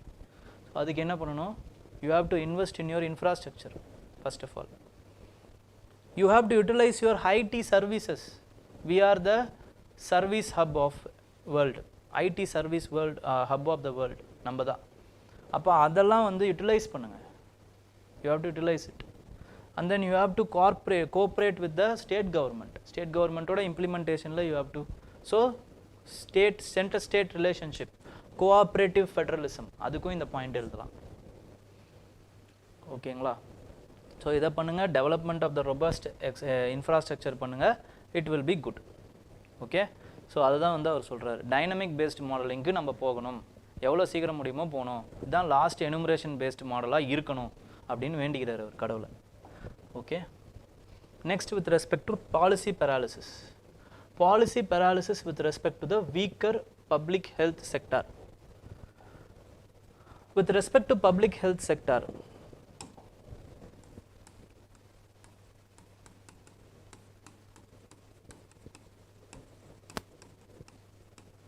public health sector பொறுத்த வரைக்கும் there are three important things. First thing is with respect to the health issues faced by the poor population. Health issues faced by the poor population, which is nothing but TB mari, TB, okayங்களா, diarrhea, cholera, இதெல்லாமே வந்து poor population வந்து they will face this health issues. Okay, the government is obligated to do away with these health issues because it is their rights. Okay, poor people ஓட right இது. poor peopleக்கு இதெல்லாம் வர விடாம பாத்துக்கிறது government உடைய obligation. Next health sector அப்படினும்போது health problem அப்படினும்போது middle class people faces some health sector. என்ன அப்படினு பாத்தீங்கன்னா it is with respect to the pollution, water scarcity. இந்த மாதிரியான health sectors வந்து middle class people will face. And there is another issue with respect to the curative care. Curative care na ஏதோ ஒன்று யாருக்கோ வந்துருச்சு, இது எல்லா செக்டாருக்குமே பொருந்தும். ஓகேங்களா, எல்லா செக்டார்லையுமே இந்த curative care தேவை. இந்த curative care will be further divided into primary, secondary and tertiary. Primary, secondary and tertiary. This primary health care centers are the first point of contact. First point of contact for the majority of the population. எல்லாருக்குமே maximum ஏதாவது ஒரு உடம்பு சரியில்லை அப்படின்னா எல்லாருமே first எங்கே போவாங்க? Primary health care சென்டர்ஸ்க்கு தான் போவாங்க. ஓகேங்களா, அதுக்கப்புறம் இந்த பிரைமரி ஹெல்த் கேர் சென்டர்ஸாக இருக்கட்டும், செகண்டரியாக இருக்கட்டும், ட்ரெஷரியாக இருக்கட்டும், all are facing with some issues. These issues என்ன அப்படின்னு பார்த்தீங்கன்னா it is with respect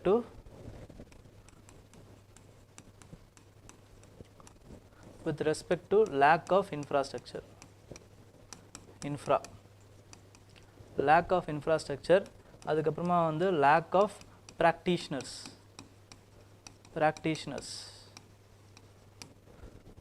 and then overcrowding. ஓகேங்களா, இது எல்லாமே வந்து issues which is faced by this kind of curative health care. இதில் there is a problem with respect to the government policy. என்ன அப்படின்னு பார்த்தீங்கன்னா there is a Ayushman Bharat scheme. Ayushman Bharat scheme. அதில் ரெண்டு இம்பார்ட்டண்ட்டான காம்பனண்ட் இருக்குது. ஒன்று வந்து வெல்னஸ் சென்டரை உருவாக்கணும். இன்னொன்று வந்து என்னன்னு பார்த்தீங்கன்னா ஆயுஷ்மான் பாரத் பிரதான் மந்திரி ஜன் ஆரோக்கிய யோஜனா. இது வந்து என்னன்னு பார்த்தீங்கன்னா it is a insurance program which will be covered by nearly 50 crore people. 50 crore peopleக்கு வந்து இன்சூரன்ஸ் ப்ரோக்ராம் பண்ணுறது. இது வந்து என்னென்னு பார்த்தீங்கன்னா 5 lakhs வரைக்கும் 5 lakhs per family per year இப்படி வந்து கொடுக்குறாங்க. ஓகேங்களா, இது எங்கே கொடுக்குறாங்க அப்படின்னு பார்த்தீங்கன்னா ப்ரைவேட் செக்டார்லேயே கொடுத்துட்றாங்க. யாருக்கு கொடுத்துட்றாங்க? ப்ரைவேட் செக்டார்லேயே கொடுத்துட்றாங்க. இப்போ என்ன ப்ராப்ளம்னா இவங்க எவ்வளோ பேரை கவர் பண்ணுறாங்க? 50 crore பீப்புளை கவர் பண்ணுறாங்க. அதுலேயும் கம்மியாக தான் வந்து ப்ரைவேட்டுக்கு போகிறாங்க. ஆனால் மற்றவங்க they are forced to go to the private sector. Problem இங்க அது இன்னொரு இம்பார்ட்டண்ட்டான விஷயம். They are forced to go to the private sector because private sectorல தான் நான் கொடுக்குறேனே அப்படிங்கிறதுனால இந்த primary, secondary, tertiary health care curative கேர்ஸை கவர்மெண்ட் மெயின்டைன் பண்ணக்கூடிய அந்த கியூரேட்டிவ் கேர்ஸை கவர்மெண்ட் வந்து இன்ஃப்ராஸ்ட்ரக்சரல் ஆக்டிவிட்டி ஈடுபடாமல் போயிடும், ஸ்டாப்ஸை வந்து போடாமல் போயிடும். அதுக்கு தேவையான அந்த ஃபில்லிங்ஸ், ஓகேங்களா, அந்த மருத்துவ அந்த உபகரணங்கள்லாம் இருக்குது பார்த்தீங்களா, அந்த எக்யூப்மெண்ட்ஸ், மெடிசன்ஸ், இதெல்லாம் ஃபில் பண்ணாமல் போயிடும். Because I am giving Jan Arogya Yojana to the private. So everybody is induced to go to the private sector. அப்போ மிடில் கிளாஸும் மற்ற மக்களுமே வந்து இதில் பாதிக்கப்படுறதுக்கு நிறைய வாய்ப்பு இருக்குது. Because the public will lack the trust with respect to the government. Trust government கூட கிட்ட இருந்த ட்ரஸ்ட் வந்து போயிடும் because of this. So there is a higher amount of policy paralysis with respect to this problem. இது ஒரு பெரிய ப்ராப்ளமாக வந்து ஆத்தர் வந்து சொல்கிறார்.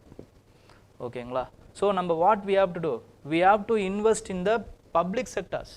பப்ளிக் அந்த செகண்டரி ட்ரெஷரி அதுக்கப்புறம் ப்ரைமரி ஹெல்த் கேர் சென்டர்ஸில் நம்ம வந்து ஈடுபடணும்.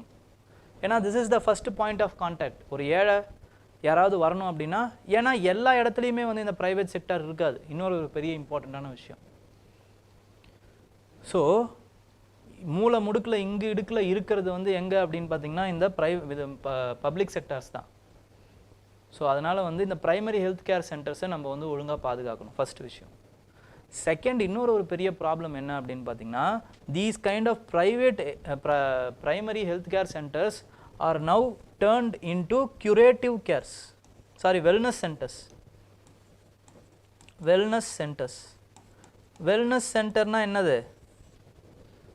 ப்ரிவென்டிவ் சென்டர்ஸாக மாறப்போதான். அப்போ எனக்கு ஏதாவது ஒரு ப்ராப்ளம் வந்ததுன்னா தானே உங்களை நான் பார்க்கணும். அப்போ அதுக்கு என்ன பண்ணுறது? அதுக்கு ப்ராக்டிஷனர்ஸ் இருக்க மாட்டாங்க. இப்போ ப்ராப்ளம், அப்போ இதுக்கு முன்னாடி என்ன பண்ணணும், வர்றதுக்கு முன்னாடி என்ன பண்ணணும், இதை வந்து ஆலோசனை பண்ணுறதுக்கான ஒரு ப்ராக்டிஷனர்ஸ் தான் இதுக்கு மேலே இருக்க போகிறாங்க.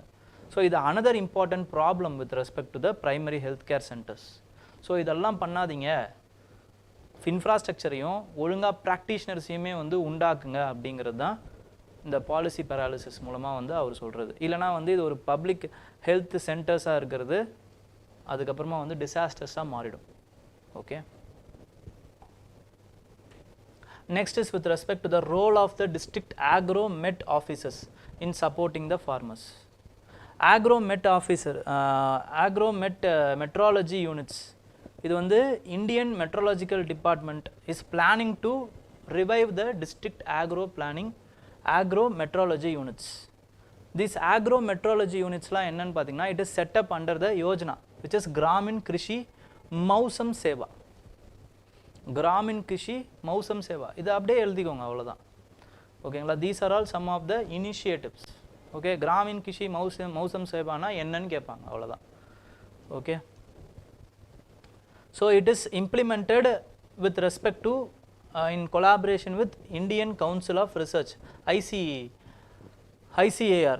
ஓகேங்களா? Indian Council of Agriculture Research, IMDயும் அதுக்கப்புறமா வந்து ICARம் உருவாக்குறது, ரெண்டு பேரும் கொலாபரேஷனில் உருவாக்குனது தான் என்ன அப்படின்னு பார்த்தீங்கன்னா இந்த டிஸ்ட்ரிக்ட் agrometeorology யூனிட்ஸ். இவங்க என்ன பண்ணுறாங்க அப்படின்னா, they are dissipating the informations with respect to the meteorology to every farmers in the sector. யாரெல்லாம் இந்த யூனிட் கூட ரெஜிஸ்டர் பண்ணியிருக்காங்களோ, எந்தெந்த ஃபார்மர்ஸ்லாம் ரெஜிஸ்டர் பண்ணியிருக்காங்களோ, they are dissipating the information, important informations.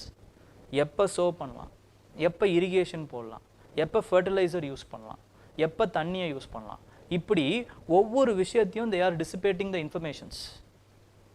ஏன்னா இந்த ப்ராப்ளம், இந்த block clash of the climate change, the water, the rainfall is becoming erratic, it is becoming unpredictable,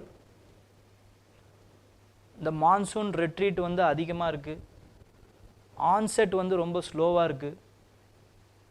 so இந்த சூழ்நிலையில் எப்போ வந்து மழை வரும், எப்போ வந்து வெயில் அடிக்கும், எப்போ நீங்கள் இரிகேஷன் போடணும், எப்போ நீங்கள் ஃபர்டிலைசர் யூஸ் பண்ணணும், இப்படிங்கிற அந்த information is very very crucial for the farmers for their livelihood and also for the nation for the food security. ரெண்டுத்துக்குமே இம்பார்ட்டண்ட். அப்போ this information, these kinds of agro district meteorology units are dissipating, அதாவது வந்து கொடுக்குறாங்க, they are டிசிபேட்டிங்னா கொடுக்குறாங்க through the local languages. அதுதான் ரொம்ப important. Local லாங்குவேஜில் ஒவ்வொரு ஃபார்மர்ஸுக்கும் த்ரூ வாட்ஸ்அப், த்ரூ SMS, இல்லைனா in person they are giving. ஓகேங்களா? இப்போ என்ன பண்ணிட்டாங்க அப்படின்னு பார்த்தீங்கன்னா, ஆஃப்டர் கோவிட் இதை வந்து மூடு விழா பண்ணிட்டாங்க. நித்தி ஆயோகோட ரிப்போர்ட் தான் இதுக்கு காரணம். ஓகேங்களா? அவங்க என்ன, இது அதே தான் ப்ராப்ளம். டாப் அந்த இதில் மேலே உட்காந்துன்னு இருக்கவங்களுக்கு கீழே என்ன நடக்குதுன்னு தெரியாது பெருசாக. ஓகேங்களா? ஸோ அவங்க என்ன நினைக்கிறாங்க, எதுக்கு இதெல்லாம் வேஸ்ட். ஓகே, ஏன் வேஸ்ட்டு? இந்த மாதிரி வந்து ஒவ்வொரு இதுவும் சொல்கிறவங்களுக்கு எதுக்கு சொல்லணும்? There is automation. ஆட்டோமேட்டிக்காக வந்து ஏஐ வச்சு நம்ம என்ன ஆக போகுது, எப்படி ஆக போகுதுன்றதை கண்டுபிடிச்சி நம்ம டிசிபேட் பண்ணிட்டா முடிஞ்சிருச்சு. எதுக்கு இந்த மாதிரி ஒரு யூனிட்டை நம்ம போடணும்? தேவையில்லாத செலவு தானே. அப்படின்னு நினைக்கிறாங்க. பட் இந்த கேலிப்ரேஷன் ஆஃப் த டீட்டெயில்ஸ் இருக்குது பார்த்தீங்களா, இது வெரி வெரி இம்பார்ட்டண்ட். அந்த லோக்கலில் இருக்கக்கூடிய அந்த மெம்பர்ஸுக்கு தான் தெரியும். இதை எடுத்து ஆர்டிகுலேட் பண்ணி அதை வந்து கரெக்டாக அனுப்பணும், இல்லைனா பெரிய ப்ராப்ளம். ஓகேங்களா? ஸோ இது ஒரு பெரிய பிரச்சனை. நெக்ஸ்ட் என்னன்னு பார்த்தீங்கன்னா, it is given free. NITI Aayog is telling that it can be monetised. why it should be free? ஓகேங்களா? அதுக்கப்புறம் ப்ரைவேட் பிளேயர்ஸ் இருக்காங்க இதை பண்ணுறதுக்கு, நம்ம ஏன் பண்ணணும்? ப்ரைவேட் பிளேயர்ஸ் இருக்காங்க, but they are charging more subscription. ஒரு வருஷத்துக்கு yearly subscription they are charging 10,000 to 20,000. Sometimes it is going up to 60,000 சொல்கிறாங்க. ஸோ இதெல்லாமே வந்து ஒரு ஸ்மால் அண்ட் மார்ஜினல் ஃபார்முலாவில் அஃபோர்ட் பண்ண முடியுமா? அவங்களுக்கு வருமானமே அவ்வளோதான் இருக்கும், லாபமே எனக்கு அவ்வளோதான் இருக்கும். நான் அந்த டீட்டெயிலாக அவங்கக்கிட்ட கொடுக்குறது, நான் சும்மாவே வீட்டில் உட்காந்துருப்பேன் அப்படின்னு தான் நினைப்பாங்க. ஓகேங்களா? So again these kinds of meteorological units are coming. It is a welcome step. Okay, but நமக்கு இதுவும் தெரியணும். அதே நேரத்தில் what we have to know is this is implemented by Indian Meteorological Department and Indian Council of Agriculture ரிசர்ச்ங்கிறதும் நமக்கு தெரியும். Okay, and then challenges இந்த road accidents. Road accidents வந்து பார்த்தீங்க அப்படின்னா நிறைய நடந்துக்கிட்டே இருக்குது. ஸோ இதனால் என்ன இஷ்யூஸ் இருக்குது, what are the issues with respect to this road accidents அப்படின்னு பார்த்தீங்கன்னா, இட் இஸ் இந்த மாதிரி சில டீட்டெயில்ஸ் வந்து நீங்கள் தெரிஞ்சு வச்சுக்கணும். ஓகேங்களா? இதை தெரிஞ்சுக்கிட்டீங்கனால ஈஸியாக உங்களால் மெயின்ஸில் மேன்ஸில் எழுதிட முடியும். இப்போ ரோட் ஆக்சிடென்ட்ஸ்லாம் ஏன் நடக்குது? Because of the complete lack of awareness and lethargy for the road safety. அவேர்னஸும் இல்லை, லத்தார்ஜி. ஓகேங்களா? ஹெல்மெட் போடுன்னு சொல்கிறாங்க, எவ்வளோ பேர் ஹெல்மெட் போடுறோம்? சிம்பிளான விஷயம், but we are not doing it. Helmet போட்டால் கிட்டத்தட்ட 50% ஆஃப் த ஆக்சிடென்ட்ஸுக்கு வந்து அந்த உயிர் சேதம் இல்லாமல் இருக்குமா. This simple fact is not followed by us. இவ்வளோ சொல்கிறேன், நானுமே அதை பண்ண மாட்டேன் சில நேரம். சோம்பேறித்தனம், லத்தார்ஜி. இன்னொரு ஆட்டிடியூட் என்னென்னா, நமக்கு ஆகாதுங்கிற ஆட்டிடியூட். நமக்கு ஆகிடுமா, நமக்கு ஆகும்போது தான் தெரியும், அடடா நமக்கும் ஆயிடுச்சு அப்படின்ட்டு. ஓகேங்களா? இந்த லத்தார்ஜி இருக்கக்கூடாது when it comes to the safety. ஏன்னா when compared to the Scandinavian countries, Denmark, Norway, இந்த மாதிரி ஸ்வீடன், இந்த மாதிரியான கண்ட்ரிஸ் 1991 கம்பேர் பண்ணோம் அப்படின்னா, இந்தியா கூட கம்பேர் பண்ணுறீங்கன்னா, அவங்களுக்கு ஆக்சிடென்ட்ஸ் நடக்கிறத விட பாசிபிலிட்டி, ஒரு 2 வீலர் எடுத்துகிட்டு ஒருத்தர் போகிறாருன்னா அவருக்கு 40 மடங்கு அதிகமாக. இப்போ 2023-24 600 மடங்கு அதிகமாக. இப்போ வெளில போனாலே கண்டிப்பாக ஏதோ ஒரு ஆக்சிடென்ட் இருக்குது அப்படிங்கிற மாதிரி. ஓகேங்களா? So we have to be aware. You should not drive rashly drive பண்ணுறது. அவங்களோட டெக்னிக்லாம் அங்கே தான் காட்டுவாங்க. ஓகேங்களா? ஸோ இந்த மாதிரிலாம் பண்ணுறது. Lack of safety measures adapted. ஓகேங்களா? சேஃப்டி மெஷர்ஸ் இருக்காது. எக்ஸாம்பிள் ஹெல்மெட்ஸ் மாதிரி. நெக்ஸ்ட்டு ஸ்ட்ரிஞ்சன்ட் லாஸும் இல்லை, இம்ப்ளிமெண்ட்டும் பண்ண முடியல. ஏன்னா மெனி ஆக்சிடென்ட்டுக்கு யார் வாங்குறாங்க அப்படின்னா, பெடஸ்ட்ரியன்ஸு, சைக்கிள் ஓட்டுறவங்க, அதாவது பெடஸ்ட்ரியன்ஸ்னால் நடந்து போகிறவங்க, சைக்கிள் ஓட்டுறவங்க, அதுக்கப்புறமா வந்து 2 வீலர்ஸில் போகிறவங்க, இவங்க தான் நிறைய ஆக்சிடென்ட் ஆகி சாகுறாங்க, இல்லைனா வந்து ஏதாவது இன்ஜுரி ஆகுது. யார் இதை பண்ணுறது அப்படின்னா, ட்ரக் டிரைவர்ஸ் பண்ணுறது. இப்போ they have to be responsible அப்படின்னு ஒரு லா கொண்டு வந்தாங்க. அதுக்கு ட்ரக் டிரைவர் அசோசியேஷன்ஸ்லாம் இந்த மாதிரிலாம் இவ்வளோ ஸ்ட்ரிக்டாக இருந்தீங்கன்னா எங்களால் ஓட்ட முடியாது அப்படின்ற மாதிரி ப்ரொட்டஸ்ட் பண்ண ஆரம்பிச்சிட்டாங்க. Okay, there are some block clashes.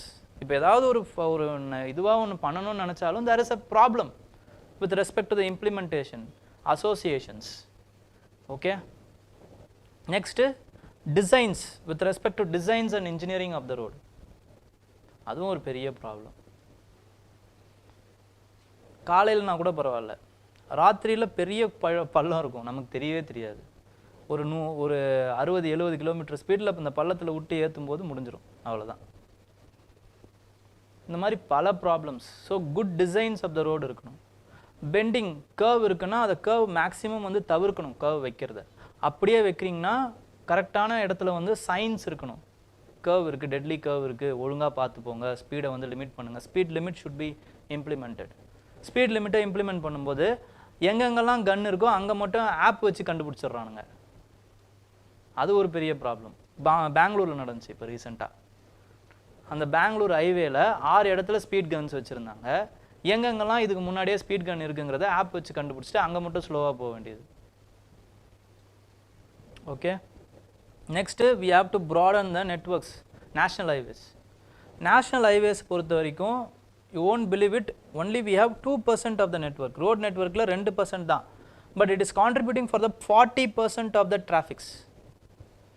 Traffics பொறுத்த வரைக்கும் அது 40%. So we have to broaden the national highways because it is overcrowded. Overcrowdedனா there is a higher possibility of the accident. Okay, next வந்து there is another important thing which is lack of data against the road accidents. நம்ம கிட்ட வந்து ஒரு centralized dataவே இல்லை. இப்போ கூட எப்படி நம்ம we are compiling the data அப்படின்னா through the FIRs which is filed. So it is not giving the actual data. யார் யாரெல்லாம் ரெஜிஸ்டர் பண்ணியிருக்காங்களோ அவங்களுக்கு மட்டும்தான் இப்போ நம்ம எஃப்ஐஆர் போடுறது. அப்போ இது இல்லாமல் மைனர் ஆக்சிடென்ட்ஸ் எவ்வளோ நடந்திருக்கும், எவ்வளோ வந்து தெரியாமையே போயிருக்கும், இன்ரோட்ஸில் எவ்வளோ ஆக்சிடென்ட் நடந்திருக்கும். Okay, there is no central repository of data. இது ஒரு பெரிய problem. Okay, next is with respect to malnutrition. Over 70% of the child deaths in India are linked to the malnutrition. இது ஒரு இம்பார்ட்டண்ட்டான problem. It is with respect to GS1ல சொசைட்டிலையும் கேட்கலாம், அதே நேரத்தில் வந்து GS2ல வல்னரபிள் செக்ஷன்ஸ்லையும் கேட்கறதுக்கு வாய்ப்பு இருக்குது. ஸோ மால் நியூட்ரிஷன்ஸை பொறுத்த வரைக்கும் what we are consuming is with respect to நம்ம நிறைய இது அனௌன்ஸ் பண்ணியிருக்கோம். போஷான் அபியான், அதுக்கப்புறமா வந்து அங்கன்வாடி சென்டர்ஸில் வந்து நம்ம மால் நியூட்ரிஷனை எப்படி எதிர்த்து போராடுறது, இந்த மாதிரி நிறைய விஷயங்களை வந்து நம்ம பண்ணியிருக்கோம். ஓகேங்களா, அதுக்கப்புறமா வந்து நியூட்ரிஷன்ஸ் மீல் ஸ்கீமு. இன்னும் Tamil Nadu is a pioneer of fighting this malnutrition. Okay, so first பொறுத்த வரைக்கும் என்ன அப்படின்னு பார்த்தீங்கன்னா, India 0.7 million childrens under the age 5 die. ஓகேங்களா, அதில் 0.5 வந்து million dies because of the malnutrition, which is nearly 70% of the deaths linked to the malnutrition. வேர்ல்டில் பொறுத்த வரைக்கும் இட் இஸ் 50%. கிட்டத்தட்ட வந்து 4.7 million childrens are dyingனா 2.7 million childrens are dying because of the malnutrition. இப்போ வேர்ல்டை விட நம்பர் 20 மடங்கு அதிகமாக இருக்கும் மால்நியூட்ரிஷன் டெத்ஸில். அடுத்த இம்பார்ட்டண்டான விஷயம் என்ன அப்படின்னு பார்த்தீங்கன்னா, you have to know about the terms. எப்படி வந்து இன்ஃபேன்ட் மார்டாலிட்டி ரேட் இல்லைனா வந்து fertility ratio, total fertility rate கேட்டாங்கல்ல, இந்த வருஷம் கேட்டாங்க 2024ல் டோட்டல் ஃபெர்டிலிட்டி ரேட் பற்றி கேட்டாங்க. அதே மாதிரி they can ask about wasting, they can ask about stunting. வாஸ்டிங்னா என்னென்னா, இட் இஸ் த ரேஷியோ, ஓகேங்களா, with respect to the weight is too low to their height. ஹைட்டுக்கு ஏற்ற வெயிட் இல்லைன்னு அர்த்தம், அதுக்கு பேர் வாஸ்டிங்னு பேர்.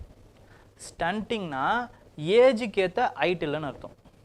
ஓகேங்களா, too short for their height, அதான் ஸ்டண்டிங். இந்த ரெண்டு விஷயமும் ரொம்ப இம்பார்ட்டண்ட்டாக ஞாபகம் வச்சுக்கோங்க. இந்த ஹங்கர் இண்டெக்ஸில் கூட இதை வச்சு தான் வந்து ஹங்கர் இண்டெக்ஸ் போடுறாங்க. அதனால தான் இந்தியா வந்து ரொம்ப அதிகமான 100க்கும் மேலே வந்து அதிகமாக இருக்குது. அப்போது சாப்பிட்றோம், ஆனால் நியூட்ரிஷியஸாக சாப்பிட்றது இல்லை. ப்ராப்ளம் அங்கே தான் இருக்குது. சில பேர் சாப்பிடவும் மாட்டுறாங்க, அது வேறு விஷயம். ஒரு சில பேருக்கு தான் ஒரு வேலையோ 2 வேளை உணவோ தான் இன்னுமே கிடச்சிக்கிட்டு இருக்குது இன் இந்தியா. பட் நிறைய பேருக்கு வந்து உணவு கிடச்சிடுது. உணவு கிடைக்கிறதுல ப்ராப்ளம் இல்லை இப்போ, பட் நியூட்ரிஷியஸாக கிடைக்குதா அதுன்னா கேள்விக்குறி தான். ஓகேங்களா, அப்போ அதனால தான் பிடிஎஃப் ரிஃபார்ம்ஸில் என்ன சொல்கிறாங்க அப்படின்னா, you have to increase the nutritious content of it. So we have ensured the food security, but we have not ensured the nutritional security. So இதுக்கு பேர் என்ன சொல்கிறாங்கன்னு பார்த்தீங்கன்னா, it is called as hidden hunger அப்படின்றாங்க. Hidden hunger, நம்மளுக்கு வயிறு நனைஞ்சிருது, ஆனால் தேவையான புரோட்டீன் நம்ம உடம்புக்கு கிடைக்கிறது இல்லை. So this concept is called as hidden hunger.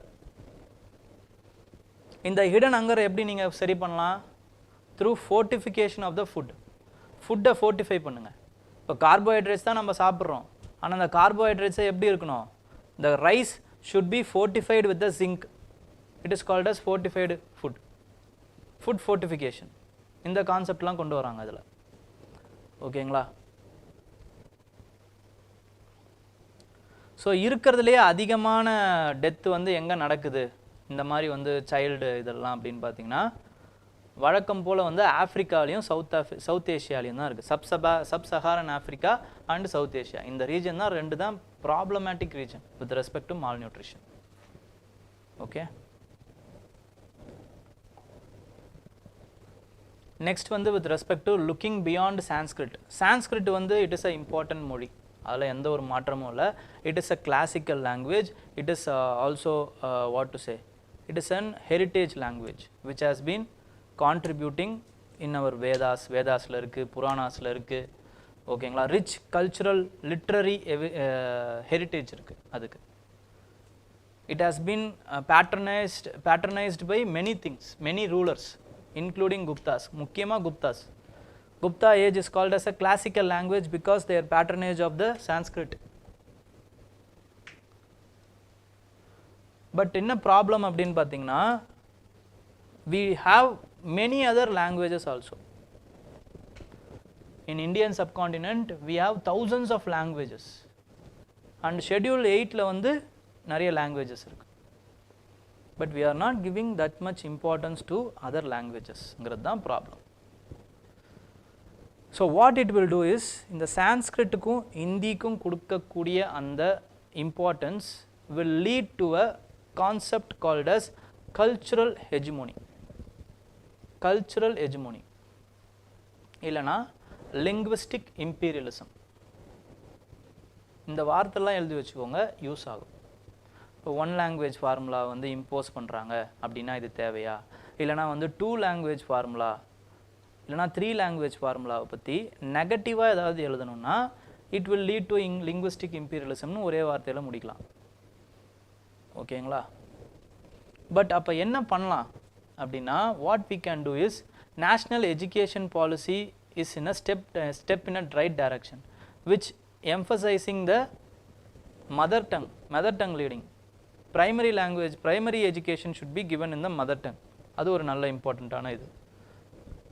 Next வந்து we are to conduct cultural events and literary programs celebrating the linguistic diversity. Local பாப்புலேஷனை அதே மாதிரியே வந்து இது பண்ணணும். எப்பயுமே வந்து நீங்கள் பாயிண்ட்ஸ் எழுதும்போது இதே தான் சொல்கிறாங்க பார்த்தீங்களா எக்ஸ்பர்ட்ஸுமே, நீங்களும் அதே சொல்லலாம், அவ்வளோதான். லோக்கல் பாப்புலேஷனை கூப்பிட்டுக்கிறது, பாட்டம் அப் அப்ரோச்சு, அதுக்கப்புறமா வந்து என்ஜிஓஸை கூப்பிட்டுக்கிறது, அதுக்கப்புறம் அதர் இம்பார்ட்டண்ட்டான அந்த ஸ்டேக் ஹோல்டர்ஸை கூப்பிட்றது, இந்த மாதிரி ஏதோ ஒன்று அவேர்னஸை க்ரியேட் பண்ணுறது, இதெல்லாம் வந்து ஃபில்லர் பாயிண்ட்ஸ். அப்போ ஃபஸ்ட்டு ஒரு 2-3 பாயிண்ட் வந்து ரொம்ப ஸ்பெசிஃபிக்கான பாயிண்ட்டை சொல்லி அதுக்கான எக்ஸாம்பிளை கொடுத்துட்டு, அதுக்கப்புறம் இடம் இல்லை அப்படின்னும் போது இந்த பாயிண்ட்லாம் யூஸ் பண்ணிக்கலாம். ஓகே, இதெல்லாம் வந்து ஆன்சர் எழுதும்போது உருவாகிற டெக்னிக்ஸ்.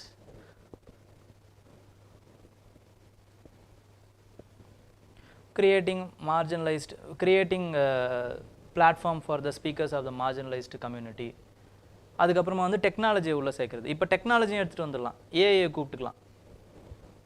ஓகேங்களா? ஃபில்லர் பண்ணும்போது, ஆன்சரை ஃபில் பண்ணும்போது சொல்கிறேன். Then the resources also should be distributed equally. Equitable distribution of the resources.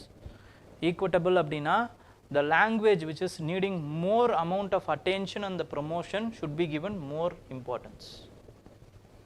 Okay, equitable distribution of the resources. So this will include and promote the inclusivity, accessibility and ensuring all communities can learn and use their native languages. இது உங்களுடைய கன்க்ளூஷனாக இருக்கலாம். That's all. Okay. So இது வந்து சொசைட்டியில் உங்களுக்கு use ஆகும். Diversity of India அந்த டாப்பிக்கில் வந்து இதை யூஸ் பண்ணிக்கலாம். ஓகேங்களா? Language is another important diversity. Okay, then there is 2 anti submarine ships வந்து இப்போ வந்து இன்ட்ரடியூஸ் பண்ணியிருக்காங்க. இதுக்கு பேர் வந்து என்னன்னு பார்த்தீங்கன்னா மாஹி கிளாஸ்.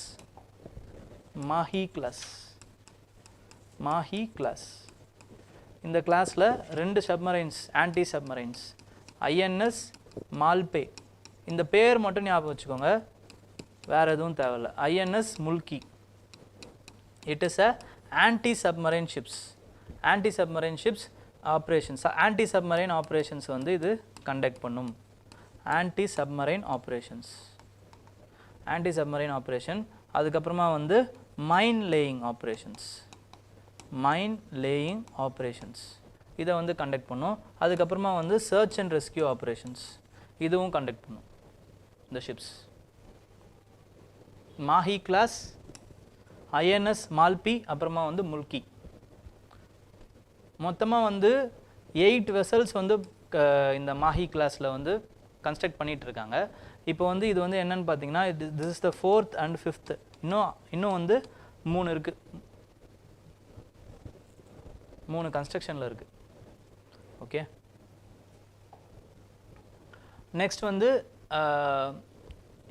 இந்தியாவும் யுஏயும் பார்த்தீங்க அப்படின்னா they have linked the pact, nuclear civil nuclear deal. ஓகேங்களா, இதை பற்றி இன்னும் நான் நாளைக்கு ரொம்ப டீட்டெயில்டாக சொல்கிறேன். ஓகேங்களா, யுஏஇ இந்தியா பற்றி இன்னும் நாளைக்கு வந்து ரொம்ப டீட்டெயில்டாக நம்ம பேசுவோம். ஓகே, நியூக்ளியர் டீல் வந்து போட்டிருக்காங்க, எல்பிஜி டீல், எல்என்ஜி டீல் போட்டிருக்காங்கிறத ஞாபகம் வச்சுக்கோங்க. Okay, liquid natural gas deal போட்டிருக்காங்கிறத ஞாபகம் வச்சுக்கோங்க. And there is another important thing with respect to India and UAE are part of I2U2 grouping. ஓகேங்களா, which is also includes Israel and United States. அதான் I2U2, Israel India I2, UAE United States U2. ஓகேங்களா, அதே மாதிரி the visit prime minister அவங்களோட visit வந்து பார்த்தீங்கன்னா it also coincided with the first India Gulf Cooperation Council meeting that took place in the Saudi Arabia. Gulf Cooperation Council பற்றியும் நல்லா தெரிஞ்சுக்கோங்க. This is a Sunni coalition. ஓகேங்களா, Sunni countries எல்லாருமே வந்து ஒன்றா இருக்கிறது தான். அதனால தான் இதில் என்ன வராதுன்னா யார் வரமாட்டாங்கன்னா ஈரான் வரமாட்டாங்க, because it is a Shia majority. Okay, next CDS என்ன பண்ணுறாரு அப்படின்னு பார்த்தீங்கன்னா chief of defence staff Anil Chauhan வந்து he has released a joint doctrine of amphibious operation, doctrine of amphibious operation. amphibious operation amphibianனா என்ன, இது வாட்டர்லேயும் இருக்கும், அதே நேரத்தில் லேண்ட்லேயும் இருக்கும். அதே மாதிரி மிலிட்ரி ஆர்மி என்ன பண்ணணும் அப்படின்னு பார்த்தீங்கன்னா army they should conduct their operation seamlessly in both land and water. அதான் amphibious operation doctrine, joint doctrine. Okay, இவ்வளோ தெரிஞ்சுக்கிட்டா போதும். நெக்ஸ்ட் வந்து military diplomacy பொறுத்த வரைக்கும் there is a back to back exercises which is with respect to India US exercise, bilateral army exercise. இது army navy இதெல்லாமும் நல்லா ஞாபகம் வச்சுக்கணும். ஓகேங்களா, நேவியை பொறுத்த வரைக்கும் இந்தியா யூஎஸ் அப்புறமா வந்து ஜப்பான் பண்ணுவாங்க. அது வந்து என்னன்னு பார்த்தீங்கன்னா it is Malabar exercise, navy exercise. இது வந்து Indo US bilateral army exercise, அதுக்கு பேர் வந்து யுத் அபியாஸ். அதே மாதிரி there is a joint multilateral exercise which is called as Tarang Shakti which is conducted by Indian Air Force. ஓகேங்களா, 17 countries are participating in it. Tarang Shakti. Next is with respect to the judicial appointments. Judicial appointments வந்து என்ன சொல்கிறாங்கன்னா there is a recently Himachal பிரதேஷில் ஒரு CJI of High Court. அவர் என்ன பண்ணுறாரு, he is recommending two names for the High Court judge. High Court ஜட்ஜுக்கு வந்து ஒரு 2 நேமை வந்து சுப்ரீம் கோர்ட்டுக்கு வந்து ரெக்கமெண்ட் பண்ணுறாரு கொலிஜியமுக்கு. So they will decide about that. But இந்த டிசைட் பண்ணுறது இவர் என்ன பண்ணுறாருன்னு பார்த்தீங்கன்னா he is deciding individually without consulting the 2 senior most judges, senior most high court judges, senior most high court judge. high court judge வந்து consult பண்ணாமல் he is deciding individually, இது பண்ணக்கூடாது அப்படின்ட்டு வந்து சுப்ரீம் கோர்ட் வந்து இப்போ ஆர்டர் போட்டிருக்காங்க. ஓகேங்களா, it is not a prerogative, it should be of a collective wisdom. Collective wisdom. ஒரு தனி மனுஷன் வந்து முடிவெடுக்க கூடாது அப்படின்னு சொல்லியிருக்காங்க. ஓகேங்களா? Next is with respect to tiger zones. Tiger zonesலயும் இப்பயும் என்ன ஆகுது அப்படின்னு பார்த்தீங்கன்னா there are 53 tiger reserves in India right now. இது subjected to changes. ஓகேங்களா? tiger reserves 53 tiger reserves இருக்கு. அதுல கிட்டத்தட்ட பாத்தீங்க அப்படினா it is across 19 states. It is across 19 states. அதுல கிட்டத்தட்ட எவ்வளவு பேர் இருக்காங்க அப்படினு பாத்தீங்கன்னா 848 families are there still residing within the tiger reserve. Tiger reserve பொறுத்த வரைக்கும் it is the concept with respect to core and buffer zone. Core and buffer zone. The core zone is of pristine importance. ஓகேங்களா? இந்த core ஜோனில் என்ன இருக்கும்? National parks, sanctuaries இந்த மாதிரி இருக்கும். நேச்சுரல் பார்க்ஸ்லையோ சாங்சுரிஸ் கூட விடுங்க, நேச்சுரல் பார்க்ஸில் உங்களால் வந்து யாருமே இருக்கக்கூடாது. எந்த ஒரு ஃபேமிலிஸோ இல்லை ட்ரைபல் பீப்புளோ வந்து ரிசைட் பண்ணக்கூடாது. ஓகேங்களா? ஆனாலும் இன்னும் கிட்டத்தட்ட 848 ஃபேமிலிஸ் இருக்காங்க கோர் ஜோன்ஸ்லேயே. ஸோ இவங்களை நீங்கள் சீக்கிரம் வந்து வெளியே அனுப்புங்க அப்படின்னு வந்து சர்க்குலர் வந்திருக்கு ஸ்டேட் கவர்மெண்ட்ஸுக்கு. இதை வந்து என்ன பண்ணுறாங்கன்னா நிறைய பேர் எதிர்க்கிறாங்க. இந்த மாதிரி சர்க்குலர் வர்றதுனால state governments R forced to evacuate them. அப்போ எவாக்குவேட் பண்ணும்போது இட் இஸ் அகெயின்ஸ்ட் ஹியூமன் ரைட்ஸாக மாறுறதுக்கு வாய்ப்பு இருக்குது. ஓகேங்களா? அவங்களோட ரைட்ஸ் வந்து பறிக்கப்படுறதுக்கு நிறைய வாய்ப்பு இருக்குது. இந்த மாதிரி வந்து நீங்கள் ஃபோர்ஸ் பண்ணக்கூடாது. ஏன்னா ப்ராப்பர் அந்த அலோகேஷன், அந்த லேண்டு லைவ்லிஹுட் ஆப்பர்ச்சுனிட்டிஸ்லாம் இவங்களுக்கு மேக் பண்ணிட்டு தான் இவங்களை நீங்கள் ரீஅலோகேட் பண்ணணும். அப்படி இல்லைன்னா it is violation of their rights. Violation of their rights who are residing for numerous generation. ஓகேங்களா? அதனால் வந்து அந்த வயலேஷன் பண்ணாதீங்க அப்படிங்கிறது தான் இங்கே விஷயம். நெக்ஸ்ட் வந்து வித் ரெஸ்பெக்ட் டு டிபி.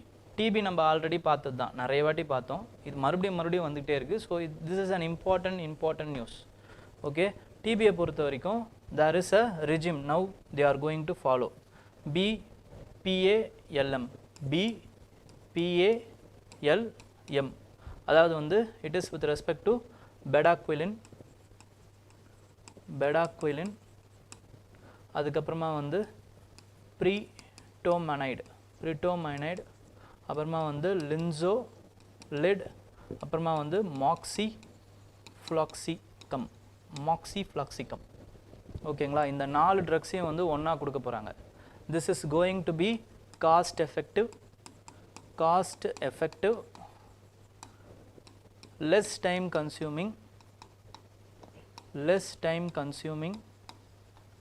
அதே மாதிரி it is also going to be what to say, it is a tested which is a successful technique in other countries also. ஓகேங்களா? சக்ஸஸ்ஃபுல்லாக இருக்குது. அது மட்டும் இல்லாமல் we are having a target. இதை வந்து கேட்குறதுக்கு வாய்ப்பு இருக்குது. டிபி எலிமினேஷன் டார்கெட் வந்து நம்ம 2025 வச்சுருக்கோம். we have to eliminate the TB in our country within 2025. அப்போ எலிமினேஷன்னா என்ன அர்த்தம்? there should be less than 1 case for 1 lakh population. அப்படின்னா we have eliminated that diseaseன்னு அர்த்தம். அந்த மாதிரி ஆக்கணும் இப்போ. ஓகேங்களா? அதுக்கு நிறைய நம்ம இது ஸ்டெப்ஸ்லாம் நம்ம எடுத்திருக்கோம். ஓகேங்களா? அந்த ஸ்டெப்ஸ் எல்லாம் வந்து they are given in this part. ஓகேங்களா? இதை ஒரு வாட்டி படிச்சிருங்க. ஓகேங்களா? நிக்ஷே அபியான் அப்படின்னு கொடுக்கறது, ஃபினான்ஷியல் அசிஸ்டன்ஸு, சைக்கலாஜிக்கல் அசிஸ்டன்ஸு, அப்புறம் there is a program called as டாட்ஸ்ன்னு வந்து கொடுப்பாங்க. ஓகேங்களா? இந்த மாதிரி நிறைய ப்ரோக்ராம்ஸ் வந்து டிபிக்காக பண்ணியிருக்காங்க. ஓகே, இதெல்லாம் ஒரு வாட்டி பார்த்துருங்க. இதோட டார்கெட் இது. WHO டார்கெட் வந்து என்னன்னு பார்த்தீங்கன்னா 2030க்குள்ளே நம்ம வந்து டிபியை ஒழிக்கணுங்கிறது. ஓகே, உமன்ஸ் ஹாஸ்டல்ஸ் வந்து என்ன பண்ண போகிறாங்கன்னா சென்டர்ஸ் வந்து கிரேட் பண்ண போகிறாங்க. ஓகேங்களா? கிரேடிங் பண்ண போகிறாங்கன்றது நியூஸில் வந்திருக்கு. பட் நமக்கு என்ன தேவை அப்படின்னு பார்த்தீங்கன்னா 2 இம்பார்ட்டண்ட்டான இதில் நியூஸஸ் இருக்குது. இதை மட்டும் தெரிஞ்சுக்கிட்டால் போதும். ஒன்று வந்து with respect to Nirbhaya hostel. It is launched for the working professionals, working women, working women aid பண்றதுக்காக. ஓகேங்களா? It is launched with respect to the 60-40 funding ratio. Funding ratio. ஓகேங்களா? 60% வந்து சென்டர் கொடுப்பாங்க, 40% வந்து ஸ்டேட் கொடுப்பாங்க. There are another existing scheme which is called as Shaki Nivas. Shaki Nivasங்கிறதும் என்னன்னு பார்த்தீங்கன்னா it is hostel for women. இது வந்து ஜென்ரலாக hostel for women run by the central government under Mission Shaki. இது வந்து exclusively for the working women. இது வந்து working women-ஆ இருக்கலாம், இல்லைனா வந்து ஸ்கூல் போகிறவங்க, காலேஜ் போகிற women யார் ஒன்றாலும் யூஸ் பண்ணிக்கலாம். Okay, next is with respect to the Waqf board. Waqf board என்ன பண்ணியிருக்காங்க அப்படின்னா, இப்போ ரீசெண்டாக வந்து அந்த வக்ஃப் அந்த பில் வந்து வருதுல்ல, இப்போ பார்லிமெண்ட்ரி கமிட்டி வந்து ஏஎஸ்ஐ அவங்களுடைய ஏஜென்ட்ஸை கூப்பிட்டு பேசியிருக்காங்க, ஆர்கியாலஜிக்கல் சர்வே ஆஃப் இந்தியா. அவங்க சில கன்சர்ன்ஸை சொல்லியிருக்காங்க. என்னன்னு பார்த்தீங்கன்னா 53 archaeological conservation sites is also claimed barely by the Waqf board. So எங்களால் வந்து அந்த ப்ரிசர்வேஷன் ஆக்டிவிட்டீஸில் ஈடுபட முடியல, they are resisting because it is a Waqf property அப்படின்னு ரெசிஸ்ட் பண்ணுறாங்க. ஃபேமஸான இது என்னன்னு பார்த்தீங்கன்னா ஃபதேபூர் சிக்ரி இஸ் இந்த ஆக்ராவில் இருக்குது. ஓகேங்களா, ஆக்ராவில் இருக்குது. It is constructed by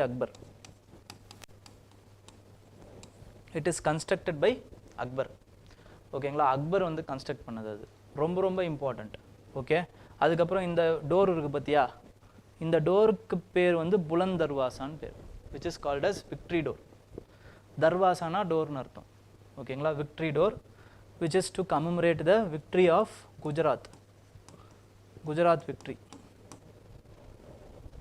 okay, அந்த மாதிரி வந்து ஜான்பூரில் இருக்கக்கூடிய அல்டா மஸ்ஜித் இது எல்லாமே வந்து என்னென்னு பார்த்தீங்கன்னா ஏஎஸ்ஐ வந்து அவங்க பழமையான அந்த இதுன்னு கிளைம் பண்ணுறாங்க. பட் வக்ஃப் வந்து வக்ஃப் ப்ராப்பர்ட்டி அப்படின்னு கிளைம் பண்ணுறாங்க. there is a problem with respect to the management. Okay, next வந்து with respect to Tamil Nadu cyber security policy. இதை தமிழ்நாடு வந்து சைபர் செக்யூரிட்டி பாலிசி 2.0 அப்படின்னு அறிவிச்சிருக்குன்னு தெரிஞ்சால் போதும். ஓகேங்களா, இதில் ஒரே ஒரு இம்பார்ட்டண்டான விஷயம் என்ன அப்படின்னு பார்த்தீங்கன்னா, there is a provision where the state government officials, departments, எல்லா ஸ்டேட் கவர்மெண்ட் டிபார்ட்மெண்ட்ஸும் என்ன பண்ணணும்னா should coordinate with the cyber security incident response team. ஓகேங்களா, should coordinate with the cyber security incidents response team to collate information regarding the cyber security. சைபர் செக்யூரிட்டியை பற்றின இன்ஃபர்மேஷன்ஸுக்கு இவங்க வந்து collaborate பண்ணணும், எல்லா state government department அஃபீஷியல்ஸும் அப்படின்னு வந்து இந்த இதில் சொல்லியிருக்காங்க.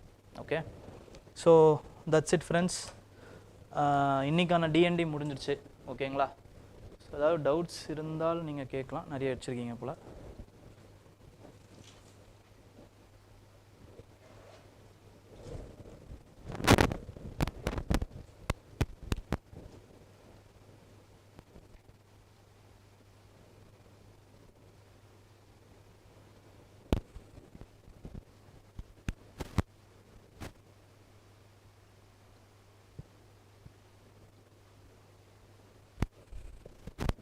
நீங்கள் புகழ்றீங்களா இல்லை சந்தோஷப்படுறீங்களான்னு தெரில. We would have missed our educator if you had joined service.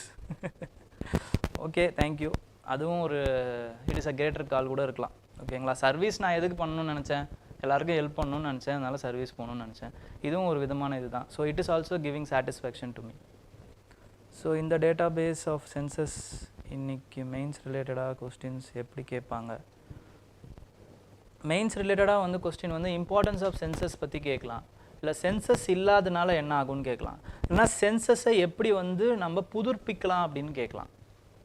ஓகேங்களா, வேறு மாதிரி எப்படி மாற்றலான்னு கேட்கலாம். ஓகே, ஸோ அதுக்கு இந்த மாதிரி டைனமிக் பேஸ்டு சென்சஸாக மாற்றலான்னு நம்ம சொல்லலாம். இந்த மாதிரி நம்ம ஸோ இது ஒரு இம்பார்ட்டண்ட்டான டெக்னிக் தாங்க. இப்போ படிக்கும்போதே இதை எப்படி கேட்டால் நம்ம எப்படி யூஸ் பண்ணலாம் அப்படின்னு படிங்க, நல்லா யூஸ்ஃபுல்லாக இருக்கும். Okay, I analyzed 2024 question paper. All questions came from newspaper, none came from PT365. This clearly shows we have to follow newspaper and omit magazines. Am I correct? Yes, ரொம்ப அதாவது வந்து எக்ஸ்ட்ரீமாக முடிவெடுக்காதீங்க. Newspapers is must, that's all. But என்னன்னு பார்த்தீங்கன்னா this exam is all about confidence and there is another thing which is called as what everyone is reading you have to read. So இந்தியாவே என்ன படிக்குது அப்படின்னு பார்த்தீங்கன்னா at least ஒரு சீரியஸான aspirant ஒரு 50,000 பேர் 1,00,000 பேர் இருக்கான்னா அது ஒரு 30,000-40,000 பேர் PT 365 படிச்சிருவாங்க. ஸோ எதுக்கு வம்புன்னு எல்லாரும் படிக்கிறாங்க இப்போ, அவ்வளோதான். ஓகேங்களா, அது ஒரு ரிச்சுவல் மாதிரி ஆகிடுது. ஓகே, ஸோ அதுலேருந்து ஏதாவது ஒரு கொஸ்டின் வருது அப்படின்னா you shouldn't leave it. It is like NCERT அந்த மாதிரி ஆயிடுது. ஓகேங்களா, பட் அது தேவையில்லை. நம்ம we are confident. Newspaper படிச்சிடுறோம், நியூஸ் பேப்பரில் வர்றது எல்லாமே நமக்கு தெரியுது. எனஃப், தட்ஸ் ஆல், போதும். ஓகேங்களா, அதோட சேர்த்து டெஸ்ட் பேட்ச் அட்டன் பண்ணுங்கள், டெஸ்ட் கொஸ்டின்ஸ் அட்டன் பண்ணுங்கள், ப்ரீவியஸ் இயர் கொஸ்டின்ஸ் அட்டன் பண்ணுங்கள். More then enough, you can clear. Okay,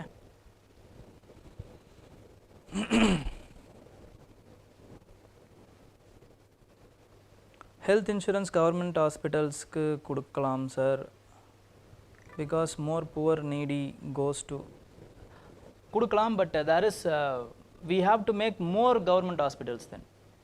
ஓகேங்களா, அவ்வளோ இல்லை அப்படிங்கிறத கவர்மெண்ட்டே அக்னாலேஜ் பண்ணதுனால தான் வந்து ஹெல்த் இன்சூரன்ஸ் வந்து it is also for government hospitals also. என்ன பண்ணுறாங்கன்னா கவர்மெண்ட்டுக்கு மட்டும் இல்லாமல் நீங்கள் ப்ரைவேட்லேயும் போயிட்டு இது பண்ணிக்கலாம் அப்படின்றத சொல்கிறாங்க. That's all. ஓகேங்களா, மைன் லேயிங் அப்படின்னும் போது சில சப்மரைன்ஸ்லாம் இருக்குது பார்த்தீங்களா, அதெல்லாம் குரூஷுவலான இடத்துல வரக்கூடாதுங்கிறதுக்காக நம்மளுடைய எல்லைக்குள்ளே என்ன பண்ணுவோம் அப்படின்னு பார்த்தீங்கன்னா சில மைன்ஸை வந்து லே பண்ணியிருப்போம். காசி படம் பார்த்துருந்தீங்கன்னா உங்களுக்கு தெரியும், அதில் சில மைன்ஸ் வந்து லே பண்ணியிருப்பாங்க. அந்த மாதிரி வந்து மைன்ஸை வந்து லே பண்ணுறதுக்கும் இந்த யூஸ் பண்ணுறாங்க அப்படின்னு சொல்கிறாங்க. ஓகே, கடலில் மைன் வெடிகுண்டுகள், ஓகேங்களா, அதை லே பண்ணுறது.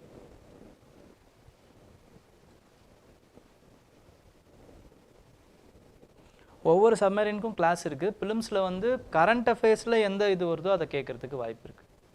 ஓகேங்களா, நான் ஆல்ரெடி வந்து சப்மரைன்ஸுக்கே சொல்லியிருக்கேன், ஒவ்வொரு கப்பலுக்குமே இருக்குது. சப்மரைன்ஸுக்கே டிஃப்ரெண்ட் டைப்ஸ் ஆஃப் சப்மரைன்ஸ் இருக்குன்னே சொல்லியிருக்கேன். ஓகேங்களா, நம்ம ரீசெண்டாக கூட பார்த்தோம். There are 3 types of classes, அதை நம்ம பார்த்தோம். ஓகேங்களா, சிந்து கோஷ், அப்புறமா வந்து கல்வாரி கிளாஸ், அரியன்ட் கிளாஸ், இந்த மாதிரி நிறைய கிளாஸஸ் இருக்குது. ஓகே,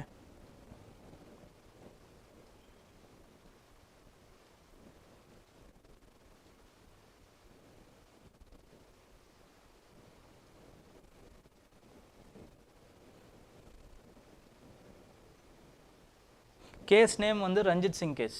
ஓகேங்களா, adverse effects, free from adverse effect, இதை வந்து ஒரு 4-5 வாட்டி நம்ம சொல்லியிருப்போம் நம்மளோட கிளாஸில்.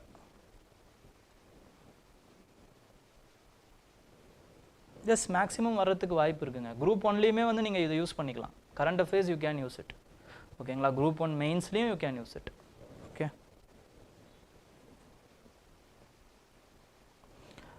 ஃபிலிம்ஸில் வந்து டிபி நேம்ஸ் கேஸ் கேட்குறதுக்கு வாய்ப்பு இருக்குது.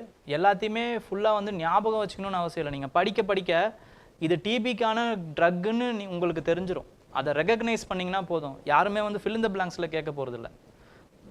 BPALM, பியில் ஆரம்பிக்குது, PALMல ஆரம்பிக்குது, அதில் வந்து உங்களுக்கு ட்விஸ்ட் வைக்க மாட்டாங்க. இதில் இந்த ட்ரக்ஸ் இருக்குதுன்னு தெரிஞ்சதுன்னா போதும். ஓகே,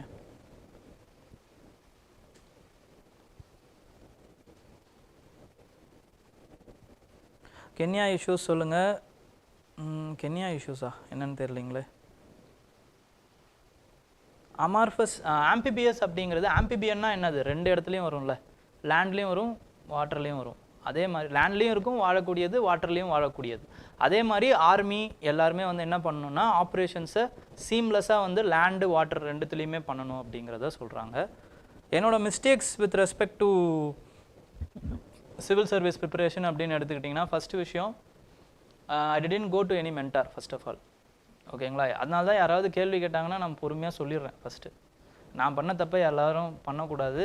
நிறைய நம்ம பண்ணாததை மற்றவங்க பண்ணுறாங்க, அதனால் நம்ம சொல்லிடுவோம். We have to encourage them to ask the question. ஓகேங்களா, ஃபஸ்ட்டு விஷயம். செகண்ட், நான் பண்ண தப்பு என்ன அப்படின்னு பார்த்தீங்கன்னா, ஐ டிடன்ட் ப்ரிப்பேர் ஃபார் ஹோலிஸ்டிக்கலி.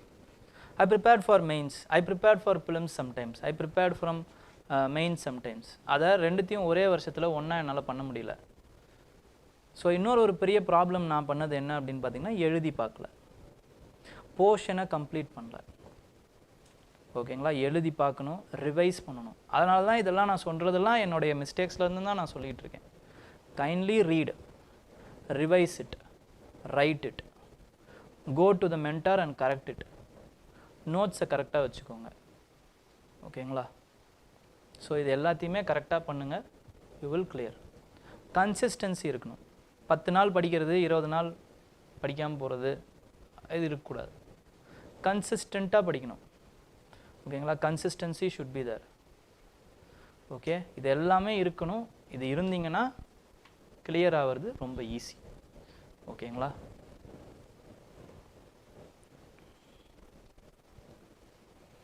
அது relation between UPSC and group 1 வந்து விஜயகுமார் சார் வந்து போட்டிருக்காரு லைவில். ஓகேங்களா, அதை ஒரு வாட்டி பாருங்கள். அதுலேயே அவர் சொல்லியிருப்பார் என்னென்ன பண்ணுறாங்க, என்னென்ன இருக்குது, இது ரெண்டுத்துக்குமான இது என்ன அப்படிங்கிறத சாரே சொல்லியிருப்பார். அதை ஒரு வாட்டி பாருங்கள்.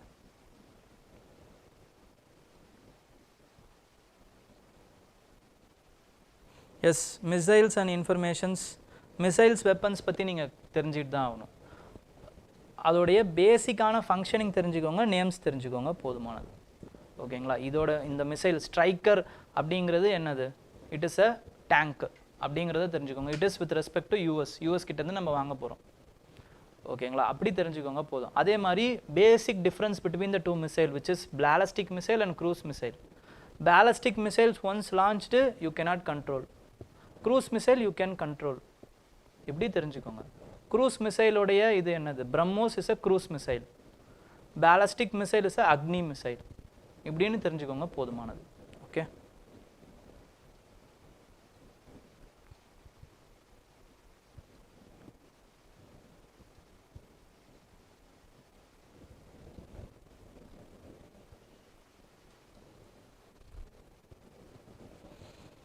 உங்களுக்கு மெயின்ஸ் வந்து டவுட் இருக்குது அப்படின்னா அது வந்து நீங்கள் மென்டார்கிட்ட கேட்டு தான் தெரிஞ்சுக்கணும். ஓகேங்களா, சாட்டிஸ்ஃபேக்ஷன் எப்போ வரும்னா அவர் என்ன சொல்கிறாரோ அதை வச்சு தான் வரும். எழுதி நீங்களே வச்சுக்கிட்டிங்கன்னா கண்டிப்பாக வராது. ஓகேங்களா, first it is a start, your writing is a start, but you have to go to a mentor and you have to okay correction, you have to get correction.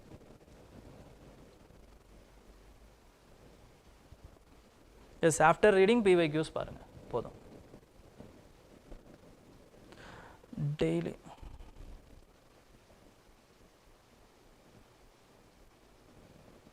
Thank you.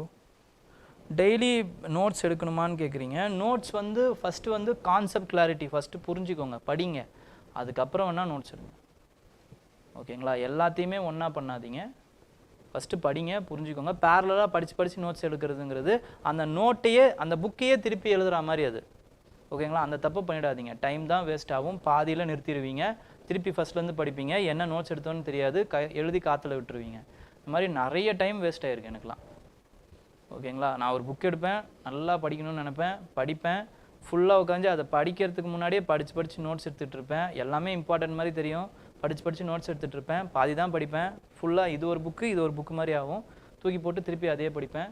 அந்த எழுதின டைம் வேஸ்ட்டு, எல்லாமே waste, படித்தது waste, எல்லாமே waste ஆகிடும். 2 இம்பார்ட்டண்ட்டான waste பண்ணுவாங்க. ஒன்று வந்து நிறைய எழுதிட்டே இருக்கிறது, நோட்ஸ் எடுக்கிறங்கிற பேரில் புக்கையே திருப்பி எழுதுறது ஒரு வேஸ்ட்டு. செகண்ட் வந்து it is with respect to not revising what you have read. நீங்கள் படித்ததை அந்த வாரத்துக்குள்ளே ரிவைஸ் பண்ணனா அது வேஸ்ட். நீங்கள் போட்ட அந்த படித்த எஃபர்ட் வேஸ்ட்டு, அது நல்லா ஞாபகம் வச்சுக்கோங்க. ஓகேங்களா, இது 2 வேஸ்ட்டை பண்ணிடாதீங்க. ஓகே, அதனால தான் ரிவிஷனுக்குன்னு உங்கள் டைம் டேபிளில் ஒரு இடம் வச்சுருங்க, படிங்க. அதே மாதிரி கான்செப்ட் கிளியர் ஆகாத வரைக்கும் நோட்ஸ் எடுக்காதீங்க. ஓகே,